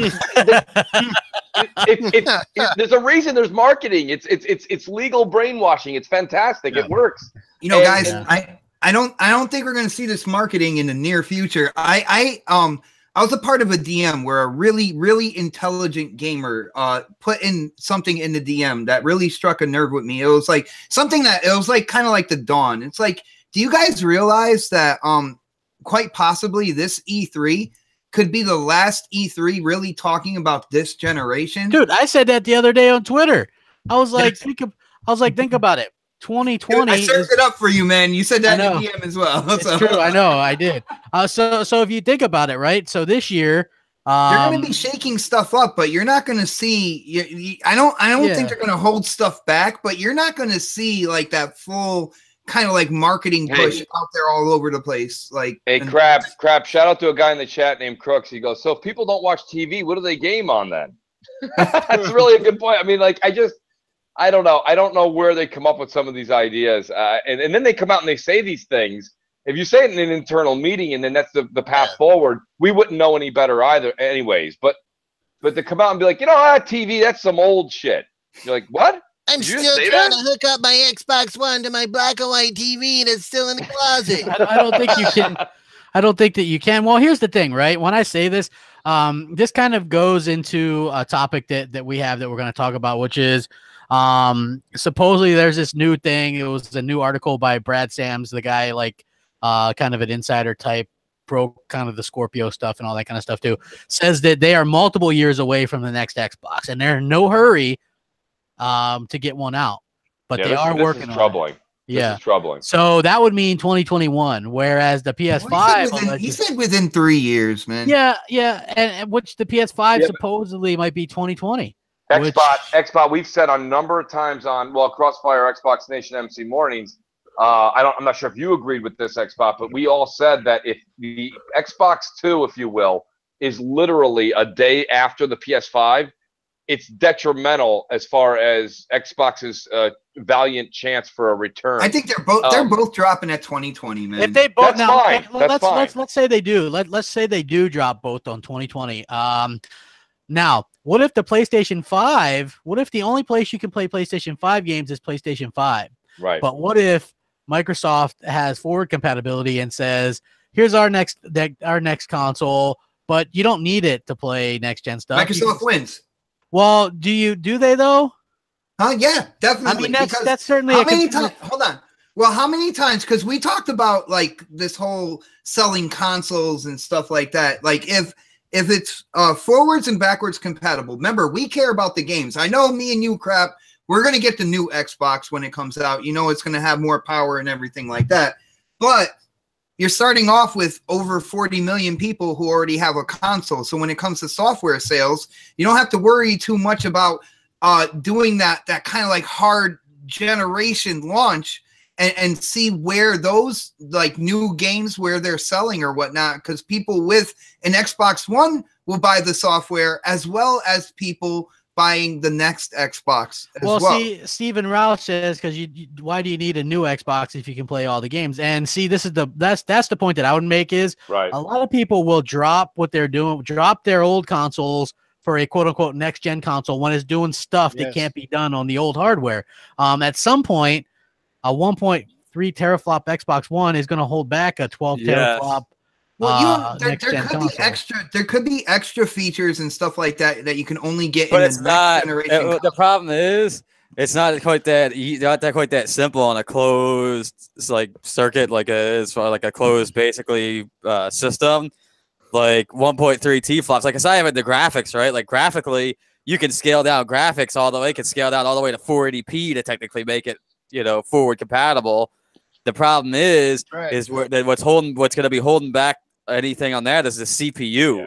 That's right, baby. You can't enjoy your new girlfriend if you can't get off your old one. It's that simple. Explain, and I like this conversation Rob is so shady in the chat. What I'm trying to do, I don't want to have to type like an entire paragraph. He's saying old people watch TV. This is what I was just trying to tell you. Old people don't just watch TV, dude. There's Sesame Street. There's Nickelodeon. There's all these shows that kids are watching. You have John Cena, like one of the biggest, most popular people, always on. He's always on Nickelodeon hosting all these shows. Kids watch TV too. So it's not just TV is not just the news. You know what I mean? Like people are watching stuff from the minute they're born on TV all the way up. There's all these cable channels that kind of cater. There's 300 cable channels. They cater to everything you like. So you can't sit there and say that's for old people. I'm not buying that. And I mean, I don't know, maybe so. Like I said, if you're like that West Coast, a lot of people, I watch a lot of the West Coast feed stuff.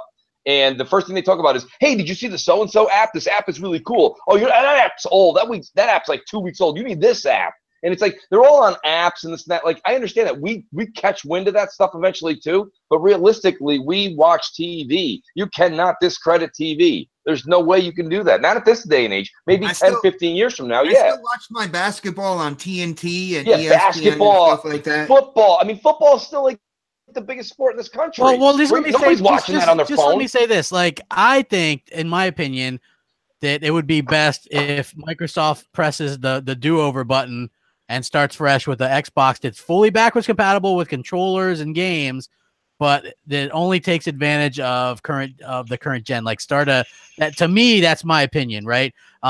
Just because I think that's the smartest thing to do, and I think that if you want gaming to grow with the bigger worlds and stuff, like that's the reason why we don't do cross-gen anymore with the 360 and stuff, right? I mean, there was 90 million people with one of those, but when you put cross-gen games on that, it really limited what we got with the Xbox One because there's only so much you could do. The CPU's limited, all that stuff gets kind of limited. For me personally, I would just like to see the reason the upgrade would be these larger world and intelligent AI and better graphics and all this kind of stuff. And also you have to think about multiplayer gaming as well.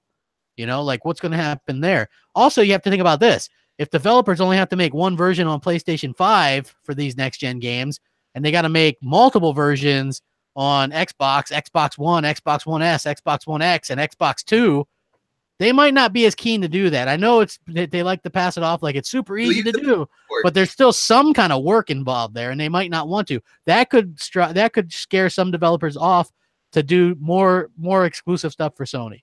I'm just saying that's a potential. I'm not saying that that's for sure because these are just rumors. I'm interested to see exactly how they do this, and like you said on Twitter and everything like that. This E3, it could very well be the last one where we're just talking about this generation. So yeah.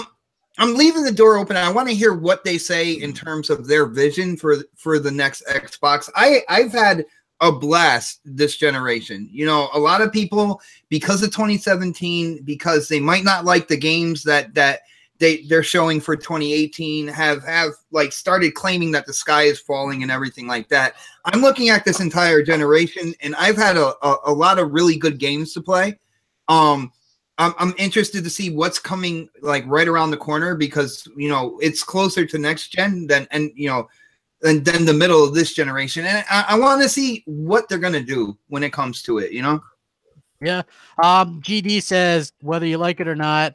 Console parity held back 1X this gen. I can't really argue with that very much. I think some developers did their best, but when you look at some games, they just like a trick that a lot of these developers did, like Assassin's Creed Origins, right?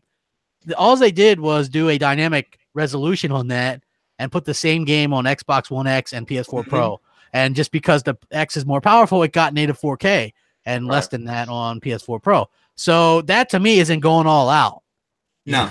You know what I mean? A good example of going all out is Shadow of War, where that did the 4K textures and all that kind of stuff, right? On the Xbox One X, PS4 Pro couldn't do that, so it didn't get it. Like that's taking advantage of it. We didn't see that very much.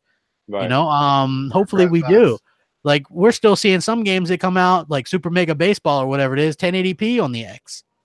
I don't really get that. I hope I think your major and crap. I was talking in the chat when you were talking about, but your concern is legit. Like if Xbox is forward and backward compatible, why? Especially the first year of the next generation, we know the way that the first year takes a little bit of time with new hardware.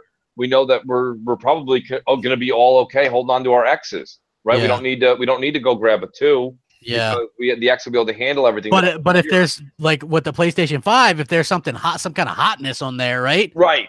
Only play on the PlayStation 5. Uncharted 5 comes out, the first 12 months, and it's only available on PS. Right, it's only available on PS5. You got to have it. Yep, that's what I'm saying. I'm not saying that it's like that's if like the rumors come true or whatever. It might not. Exactly. I don't know. But as far as I'm concerned, I would hope that Microsoft is planning to, and when I say give up, I don't think they've given up per se this gen, because obviously they still got games coming out. They just come out with the X, they come out with the S. I think what they have to do is they have to really make a push to launch that next generation with games that people really want. And go ahead. I think Mooch, I think you talked about this and we've made reference to this in the past, right? Like let's just compare it to the burger industry, right? Yeah. McDonald's, they're the giant. They're literally the biggest in the world. Whether their burgers are better or not, that's questionable. That is up to the person. But the thing is, the other burger joints, did they close down and shut down shop because they're not going to be number one? Like it's highly unlikely that Burger King or any other competitor is ever going to push McDonald's at a number one spot. And Microsoft, I'm pretty sure at this point, has already faced that scenario that they may never say in terms of console sales be the leader, because first of all, they're not in as many markets as Sony is. So right there, Sony has the leg up. And will they ever be successful in Asia? I don't know. It doesn't. They've tried it 3 times now and still have not been able to really crack or make a dent. 360 made a little bit of a little noise, and that's it. So this is what I'm saying. Like Microsoft, they have to carve their own path, their own road. They can't worry about what anyone else is as long as they're profitable. The big thing for next gen, and it's got nothing to do with power, is they have to have launch titles that are not just exclusive, but they have to be pedigree. But they have to be there. Again, here's the problem with what you're saying, though. Yeah, first of all, the world market, no, they're probably never going to be able to conquer that. But what they had was they had first place in the North American and UK market, and they lost it. So what I'm saying to you is that they had it and they lost it. And they lost it the minute they started with this whole, even the Xbox One in 2013. I'm not going to go down that road. I'm just telling you, they tried to be so radically different. It didn't work. And even though they went back and corrected the ship, they're again, even now, throwing radically different ideas to gamers. And gamers still today, it's not as loud and there's not as much Xbox hate in the media, right? It's not as bad as 2013. Nothing will ever beat 2013 again. But it's so bad, people are flocking to their competition because they just prefer traditional gaming methods. They just do. And that's what I'm saying to you. So where you're right is they'll probably not get that. But what's a damn shame is that they relinquished and gave up the first place position in North America, their own turf. They lost their own turf and they lost the UK. That's where the shame comes in. It's because their messaging, their marketing, and most importantly, and Crap alluded to this years ago when it happened. That's right. Was that as soon as they put their games on PC, they started opening up other avenues. They diluted their brand. They diluted the confidence in the brand, and that's where it happened. That's the thing. Like, bottom line is, anytime you're giving gamers an option, it's good for their bottom line. I get it where they're going. The more ways you can play an Xbox branded game is just more revenue for them. But now in terms of the console space, they've now diluted the reasons why a PlayStation owner or PC owner need to buy an Xbox, and that is bottom line. You're not wrong. Unfortunately, Phil sees it as a little bit differently, and I've kind of me and him have actually kind of had that conversation before. It's just he says there's always going to be that discord with hardcore console gamers, and he just feels like they should always be able to play on whatever they want. So that's fine, but the whole crossplay, like we said before, we need to have the option to turn it off, on the console side of things or whatnot. I agree. At the end of the day, they said that Xbox, they're pushing forward and backward compatibility. So I hear your concerns, man, but I'm not going to go out there crap and really start getting upset about it. I want to see how. I'm not upset about it until I see. You know what I mean? Like, trust me, I'm not like. Yeah, I'm not saying like you're gonna go out there Chicken Little status right now and be like, yo, everybody, grab your metal umbrellas because the sky is falling. Right. I'll make it clear for you. Look, if McDonald's started putting Big Macs in 7-Elevens, you know what would happen? McDonald's would ultimately sell more Big Macs, but guess what? A lot of their stores would start closing down because people wouldn't need to go to McDonald's to get a Big Mac. Yeah, that's a good point. You did a good moochism there. Let's talk about that is good. Xbox games with gold, which are actually pretty good. Hooray! Looks like we're gonna get Metal Gear Solid 5, Super Mega Baseball 2, Vanquish, and Streets of Rage. Man, what do you guys think about this lineup? Super Mega Baseball 2, I can care less about, but those other 3 are really good. Yeah, I would say really 3 out of 4 are pretty damn good. Yeah, Vanquish. Vanquish. Try Vanquish. It's amazing. Oh, by the way, if you're trying to play that PUBG map, they just took it offline. It comes back up tomorrow. Yeah, there's matchmaking. It comes back up Friday. Yeah, there's matchmaking issues or something. So yeah, but yeah, Helmer, what are you saying?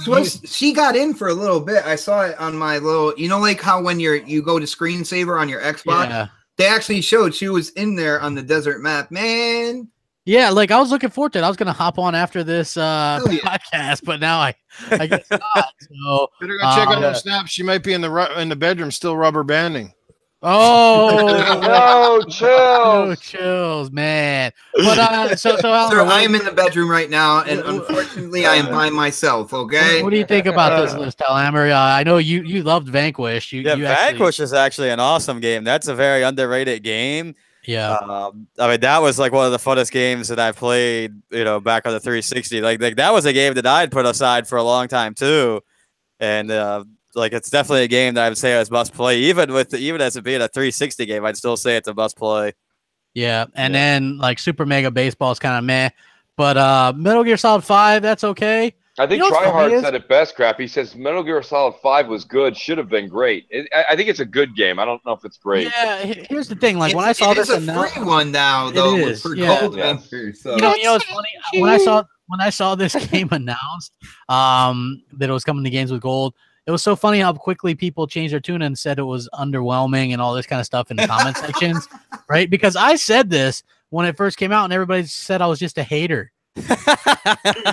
See, Metal Gear Solid 5, man, you play it and then you're like, you get so lost and confused, but then you get hooked into it. You're like, what the hell's going on? I want to know what's happening now. I don't know what's going on, but I'm gonna hide in this cardboard box real quick. Exactly. I'm gonna hide out. Crabgrass. Wow. Just take my head. Wow, that's my little keychain that talks. I love that thing. But yeah, it's me, Mamir. Yeah, it's I like this lineup. I like, the problem with Metal Gear Solid 5 is it wasn't complete. Like, instead of cutscenes and stories, like that opening, you play that opening and it's fire where you're in the hospital or whatever. That's awesome. But then there's a problem where after that point, to uncover the story, it's a little bit like Destiny, where you got to find little grimoire cards. You find these little playable tapes, and you play them. That's how you kind of unfold the stories. I've never been a big fan of Metal Gear, honestly. Well, as you know, I like Metal Gear, so it was disappointing. I'm with Hellhammer on that. It's never really been my cup of tea. Yeah, tough games aren't me. Like, there was this thing going around. I don't know if anybody's seen it on like social media and even like Twitter and stuff, where it's like when a game says stealth is optional, it shows like the SWAT team like busted through the door, just like being really loud. If you guys remember, I'll take you guys down memory lane when the console generation just started. This one here, and like remember, even PS4, Xbox didn't have a ton of the games coming out, and Thief came out. And everybody's like, "Oh, it's a AAA game, Thief. You're gonna love it." And then I saw what it was. I was like, "Damn it!" I love Thief, man. Hey, I felt for that same thing, Mooch. Everybody was like, "It's awesome," or whatever. And I was like, and people were showing me screenshots and stuff, like not really like glued much of the gameplay. And I was I'm glad I rented Thief because I thought Thief was garbage.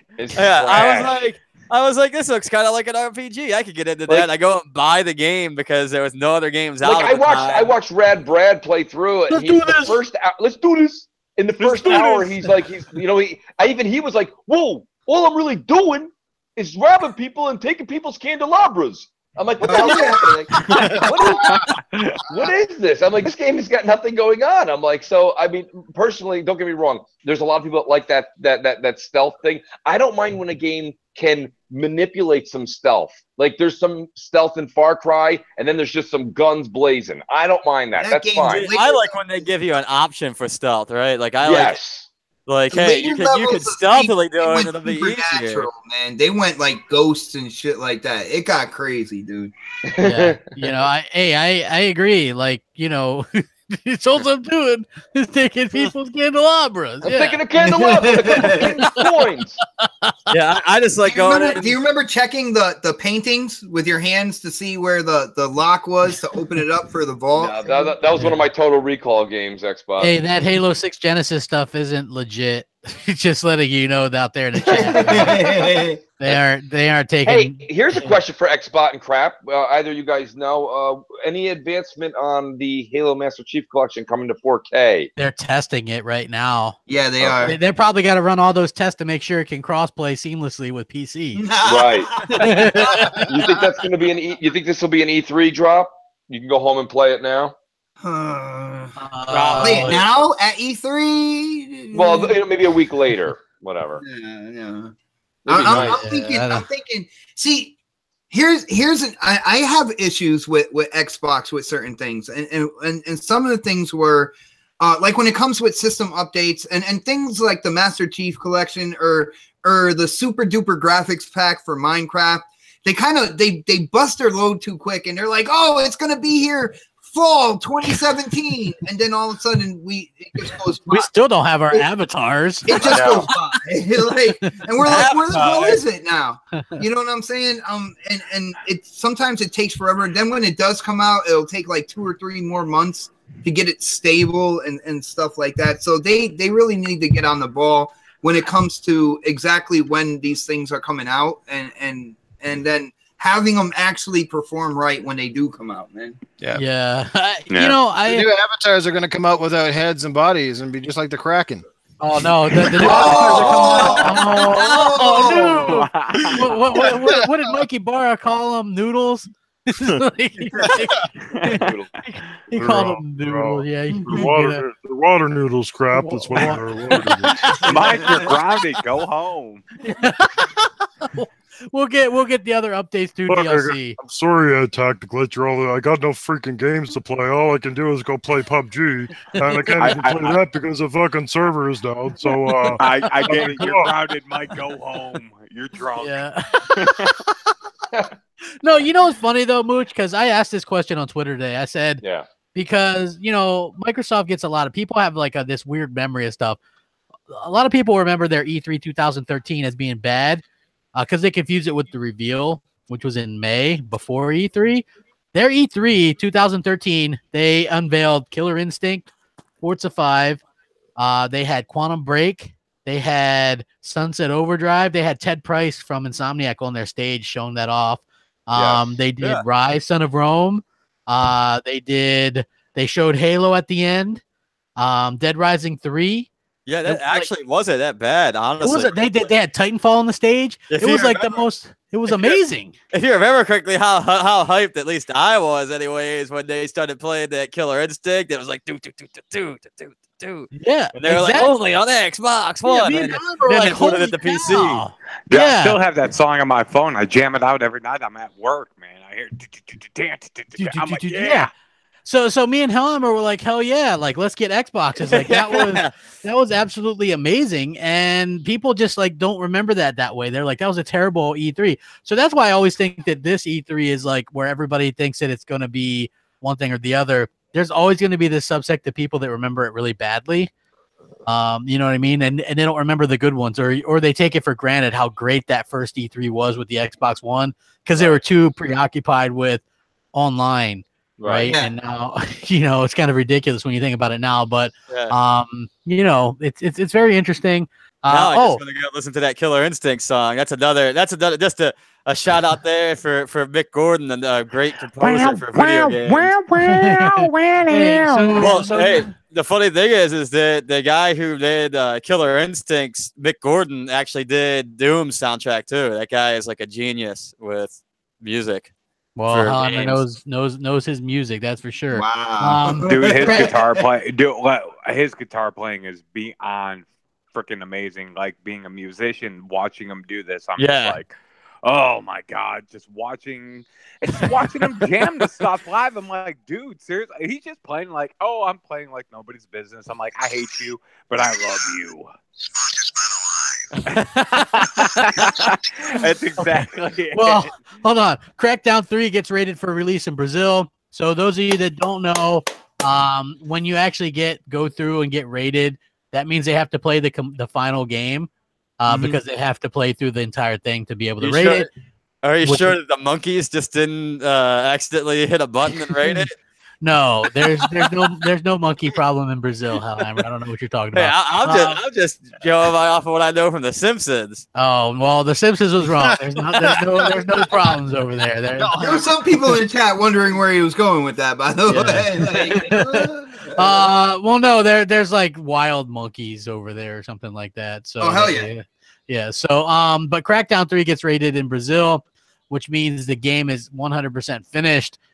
Very interesting, huh? Be prepared for the hate on that one, man, because that game can come out like an absolute masterpiece, right? Well, but there is a gaming community out there that is just gonna want to hate on it. No matter here's the what. Thing. Yeah, but here's the thing, Xbot. Let's put the hate aside and all that other stuff. Let's just talk about what we know in gaming and what we know moving forward. You've got Sony that put God of War out and released the embargo a week and a half ahead of time. They had flown everybody out there to go see it. Here we are a month before Detroit Become Human. They got the demo out. When things like that happen, Detroit's a freaking movie, man. I'm so tired of hearing that game, man. Well, God of War is not a movie. Dude, Xbot, I gotta stop you right there. I played Detroit. I've got the demo. It's a real good game. It's yeah, I'm hearing nothing but good things, but that's not where I'm going with this. That's not where I'm going with this. The only problem I have with it. Go ahead. I was going to say, the only problem I have with it is the controls are beyond freaking clunky. Once you get used to it, the game looks gorgeous. How you play it, it's absolutely freaking amazing. Of course it looks gorgeous. The thing about it is, it's not about that. I'm getting back to Crap's subject. The issue at hand that I have as a gamer and what I'm looking forward to, I'm looking forward to Crackdown 3. But the point of the matter that I'm finding out that Crackdown 3 is coming out because a certification clause release form has been snuck out and released and leaked. Okay? That doesn't show me that Microsoft has tremendous confidence in this game. Why aren't they hyping it up? Why aren't they talking about it? Why am I finding out because a piece of paper slipped through a fax machine? I can answer you that right now, dude. Like, no matter what they do right now, there's a certain stigma with that game. People said that game was trash, that it was so ugly, that it looked like a 360 game, which it didn't. You go back and you check Rad Brad and his whole thing on Crackdown. The game looked incredible. It's just cell shaded. If you don't like, I'm not arguing with any of that. But there's a stigma. But there's a stigma out there. Unless but Xbot, everything. Xbot, what you do when you have a stigma and you have a good product is you put that product out there and let the product speak for itself. When something is good, like everybody was up God of War's ass 2 months ago because you couldn't jump. But PlayStation is the darling right now. They can do no wrong. Well, whatever. There's a negative perception around Crackdown 3 because people think it was delayed multiple times when in fact it was only delayed once because it only had one release date, which was last year, November 7th.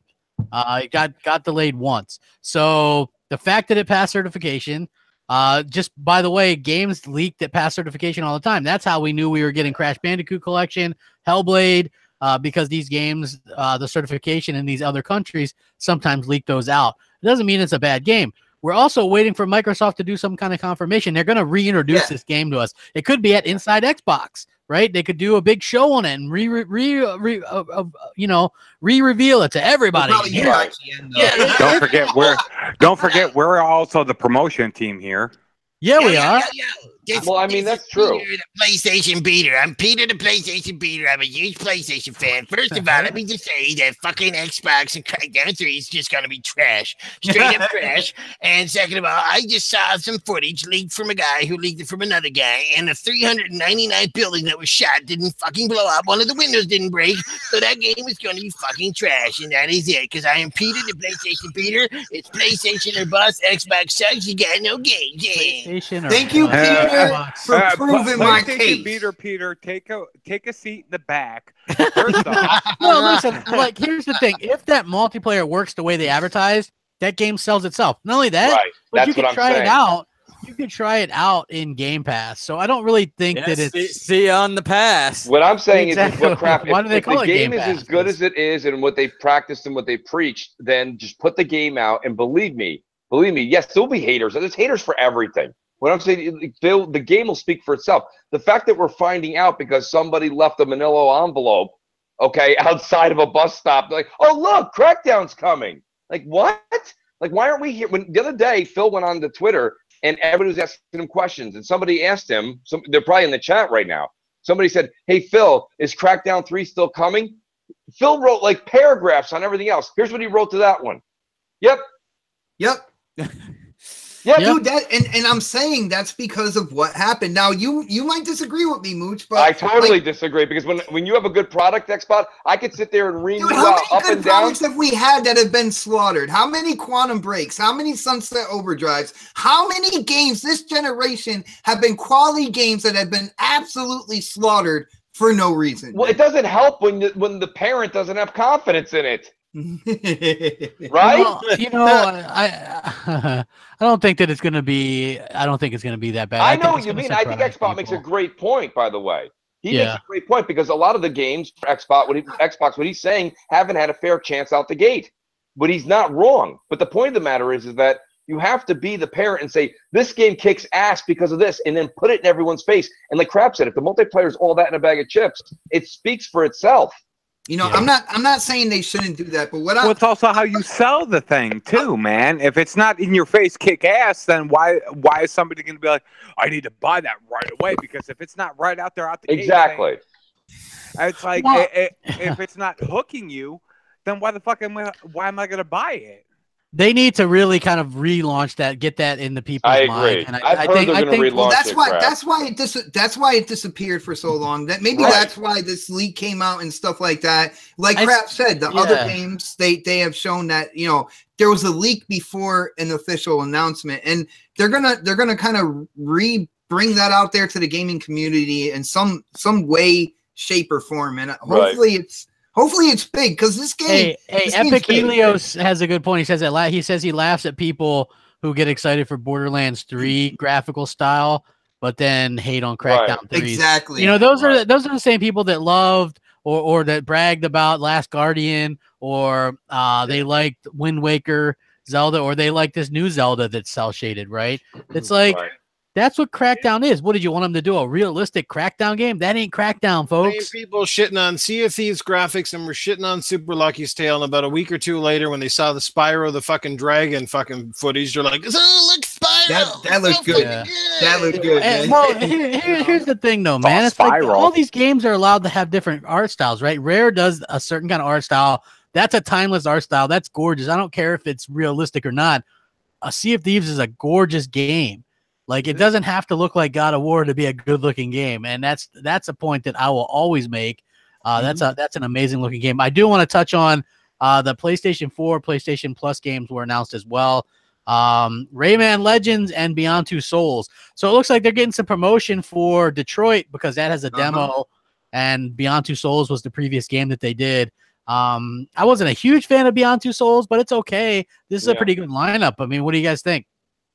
Yeah, not bad. Not bad.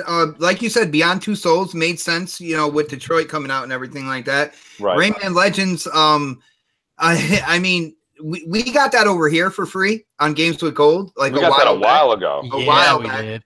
Really good game, though. Yeah, that is a good definitely. platformer. I had it as gameplay. I forgot if it was last week for next podcast or the week before that, but you could go back in and still have a blast playing that game. And graphically, it still holds up. It looks great. So, heck yeah. So I think when it comes to games with gold and PS Plus games, I think we're seeing a good kind of like variety, and this is something that they need to keep on doing, going from month to month, man. If they keep this up, because even with games with gold, I didn't get a chance to chime in on that. But you could say Metal Gear was big, but it was big like 3-4 years ago. You know what I'm saying? Like, but so you don't need an absolute monstrous title in there, but you need a good variety, something that'll cater to, somebody that's going into the more realistic side of things, somebody that likes the more cartoony, stuff like that. As long as they keep the variation spread from month to month, I think they'll be quality games. Yeah, I like it. I think they heard some of the complaints from the fans, to be honest with you, and I'm glad it sounds like they're listening a bit. This is a much better lineup. I already have Vanquish and Metal Gear. So, I mean, but I don't really get excited or disappointed for these games. Crap, you have pretty much every game. I mean, going into it, I mean, for PlayStation side, if you don't have Beyond Two Souls, hey, very cool. And if you don't have Metal Gear 5, hey, those are both great pickups right there. Yeah. Right. I mean, Metal Gear 5, I mean, I will still always preach on a mountain how I feel about the game, but at the end of the day, it is probably, well, after Metal Gear 4, that is probably one of the best ones that they put out. Confusing story otherwise. 5 is really they're all good. confusing, but they're interesting games. You don't have to, like, the thing about Metal Gear is you don't have to go stealth, to be honest with you. You can always go just go in balls to the walls and kind of just take it to the max, man. I go Scarface style. I'm all like, let's do this. I think Rayman Legends has been on more consoles than all of us on the panel have been in holes, if you know what I'm saying. Oh, no, chills, this league. Yeah. Wow. Yeah, that was gorgeous. That's horrible.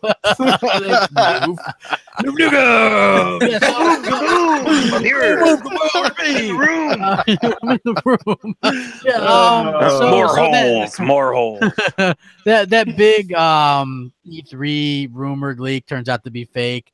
The Gearbox software says there's no crap. Look, fake, really? Yeah, who guessed, right? Yeah, who would have guessed it? We weren't getting Scream Ride 2. I really wanted Scream Ride 2. Yeah, me too, man. I was hoping for Scream Ride 2, and I was hoping that Borderlands 3 and the new Tomb Raider would be in Game Pass day and date, but looks like it's not happening. So, So anyway, there was that quote unquote leaked list that came out that had Perfect Dark. Some of the stuff in there was legit, like a Forza Horizon 4. Looks like that's going to be a real thing. Obviously, it said it was like Halo Genesis, which is a reboot. Which why would you reboot Halo in the middle of a trilogy that you're about to finish off, right? Like that doesn't make sense to me. And then obviously it had stuff like Scream Ride and it was very unimpressive, to be honest with you. But now it turns out that that's wrong. I'm more disappointed that Microsoft doesn't have the marketing deal with Borderlands 3. What do you think? Well, I mean, I'm shocked that now that Gearbox came out and said it's not going to happen. That was something we heard about. God, it was almost a year ago. People were like, "Well, they're probably going to lock something down with Gearbox." It's not a major blow, but I will say this much: it's alarming because there's not a lot of games coming out that we know most of the games that are coming out. We know Sony's got Red Dead already. You'd said something to me that I was like shocked. Almost Vince McMahon fell right out of my chair when you said that possibly Shadow of the Tomb Raider is a Sony exclusive. I don't see that. That was a rumor that I don't know about that for sure. Yeah, I mean, Microsoft needs a game or two. I know they're rumored to have the Cyberpunk game. They've got to have Battlefield. Something. I mean, Battlefield. No, again, you guys can sit here. You guys can do 2 podcasts straight, 2 hours apiece. I'm telling everybody why Call of Duty is going to be shit this year because there's no campaign. Battlefield is always second fiddle to Call of Duty in sales. So Battlefield. Not this year. It is. It will, sure as hell will be. Not this year. I'm telling you, if they do a campaign and stop it. And PUBG, come on, Mooch. Listen, I'm not saying you guys won't like it more. I can't tell you that. but there's no way if Call of Duty Battlefield loses. went like Vietnam or something like that, then there was a chance. But But with that, I mean, to get back on subject though, Crap, I think to play Microsoft it so we can run for 20 minutes, get blown up from Yeah. something random, and then Yeah, run for- what'll be this year? Last year was a crop duster. This year it'll be what'll land on your head this year. Some kind of anvil. no. Yeah, like here's the thing. I think that they're messing with Call of Duty too much. Rumor Maybe. is that that's a complete mess, like complete it mess. could be. They're saying it plays like Overwatch with like power ups and. That's one of the game modes, Crap. Not the game itself. I mean, listen, people still go back to it. Here we are. Look at what it is right now. I go on the weekends and I see all kinds of people. Shout out to Lady Foxfire. All who was it there? Timidos. They're all on there. Noof's on there sometimes too. They're all playing Call of Duty multiplayer. Do I see anyone playing Battlefield 1? No. All those people I just mentioned, they love Battlefield 1, but they're not playing it. And they're playing Call of Duty months and months and months after. And I don't know the reason for that. I'm not playing either of them. I'm just telling you that playing Battlefield 1 is like taking a fucking stick and trying to light fire. You know what I mean? That's exactly my point, Noob. Exactly. Damn, Noob. And don't get me wrong. There's a lot of people that are hardcore Battlefield fans, and I say my hat goes off to you because I do think Battlefield overall is a better experience. But and it's also more realistic, more of a simulator. But for some reason, I think Call of Duty's always going to win that shoot 'em up match between Battlefield and Call of Duty every single year, even though this year could be a dumpster fire. Yeah, I think that this one's going to be in particular. They rush it out. This no campaign. What makes it Black Ops 4 without a campaign? I don't know. I mean, There's because no somebody. That's stupid as hell, man. Like seriously, hey, we have a great game, but let's not give it a story. I telling agree you with you guys. Go ahead. They're gonna fucking charge you for the camp. They'll bring the campaign after people bitch, and then they'll charge you for it. They'll throw it in one of the zombies maps. That's guaranteed what they'll do. The campaign is part of the season pass. That's $20. $20. Hey, the campaign is Call of Duty Modern Warfare 2, folks. Right. No, in fact, if you look at what Splash Damage is doing, game trailers Splash Damage says they're working on the next Gears of War game, not Perfect Dark, not anything else. They say they're working on the next Gears of War game, and the next Gears of War game is heavily rumored to be an XCOM Gears of War game. I mean, take it for what it is. That's the rumor. I'm not the only person with this rumor. Splash Damage specifically said on their site that they are working on a Gears of War game, not multiplayer, because guess what? They were looking for people to work on new cutscenes, cinematics. You don't do cinematics for multiplayer, my friend. So they aren't doing multiplayer for a Gears game. The Gears game is going to be a spin-off, supposedly. Alan Savage dropping by my chat for a change. Nice, Alan.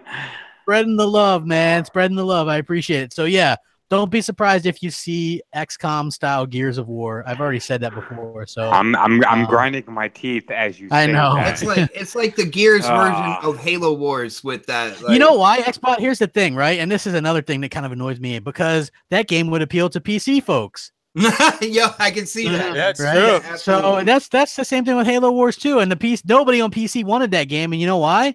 Because it's dumbed down compared to PC RTSs. Yeah, extremely in comparison. Yeah, so nobody really wanted that. So it kind of is what it is. But I think Microsoft has got a lot to prove this E3, and I have faith in them. And they're excited. They're excited. Mooch and your damn goddamn gift, I'm with you. I'm with you, Crap. I have a lot, man. I have a look. Like, if you're an Xbox dude, I'll leave you guys with this before we do the outros. If you're an Xbox dude, why would you jump off the ship right now? You're literally less than 2 months away from E3. Right. You look foolish. Hey, there's Rand Outdoor. There he is. It's the man with the million. Rand Outdoor. Don't bail now. Xbox is going to bring the heat. Don't bail now. Sniffing distance of Jessica Chobot. Anyway, so yeah. If you're an Xbox guy, why would you get off the hype train right now? Because if they come out and blow everybody away at E3, you're going to look completely foolish. Scuttling back. Yeah, scuttling back to Xbox. So just hang in there. We got games coming. We've got Sea of Thieves. We've got State of Decay 2. That looks like amazing. You know what I mean? There's We got there's some stuff awesome coming, games coming, man. We got Xbox executives teasing stuff with like Rise and stuff like that. Let's see what the hell they have for June at E3. Rise 2? What? Yeah, Rise 2. Rise 2. That'll never happen. But yeah. So with that, I want to do some outros because we got the male Mariah Carey, y'all. We got Boots. What's up? What do you got going? What's up, dude? No, we got Crossfire Friday night, 7:00 Eastern time. We've got join. You know, it's growing. A lot of people are having fun with it. We get a whole diverse lineup of panel folks on Coin Slot Saturday. Stop by and say Coin channel. Slots. If you Coin like Slot see a Saturday. dude who wears a hoodie all the time, you want to check out. Well, you that don't see a show. hoodie. It's just logos. Yeah, We don't do on screen. And then we've also got MNC mornings, 11:00. It'll be on my channel this week. So absolutely, it's going to be. We got some good good ideas for that. So it should be funny if we get everything done. If you guys like last week's show, you're going to really like this week's. Yes, this week should be really good. Yeah. Hellhammer, what do you got going on, bro? Not too much. I'll be back on here next week. Otherwise, you can find me on Xbox Live, XX Space Hellhammer, or on Twitter at XX Hellhammer. All right. Yeah, hold on. I gotta say, Hellhammer. I don't know if you caught next podcast, but last Saturday, the Don said when it comes to his YouTube channel, his only goal is to have at least one more video on his channel. Compared to yours, man. He reran that joke because he said that on Xbox Nation the other week. And we got Noob Noogum, boom boom kaboom, I'm in the room. What's up, Kaboom boom boom, I'm leaving the room. Yes. Always a pleasure to be on Xbox Nation. Thanks, a big shout out to the chat, everybody that came out. Drop that like button, share this stuff out, guys. You guys know where to find me as always on Xbox and PlayStation. I'll probably go back to trying to pound out some more God of War and finish up Hellblade over on Xbox as well. And go check out the latest episode of Mixing It Up with Noof. I had Dealer on last night. It was a good show. All that good stuff, guys. So appreciate the love and support. Hope you guys had a fun time, and we'll catch you all soon. And by the way, yes, MNC Mornings was dynamite on Sunday. Good job, guys. And great tribute to Xbox Addict. Yeah. Awesome. He's got a new tribute in they switched up his little thing in the cave now. On Sea of Thieves, yeah, it's a really nice. They got candles around it and stuff, so that was really nice of them. Yeah. Smuggler's Island, if you want to check it out, I believe. Yeah, it is. It's really cool. So props to them. Xbot, what's going on, man? Thanks for joining us tonight, man. Dude, it was a blast as always. I've been on here a couple times before. I gotta say, it's always memorable every time I'm able to join. So thank you again, Crap.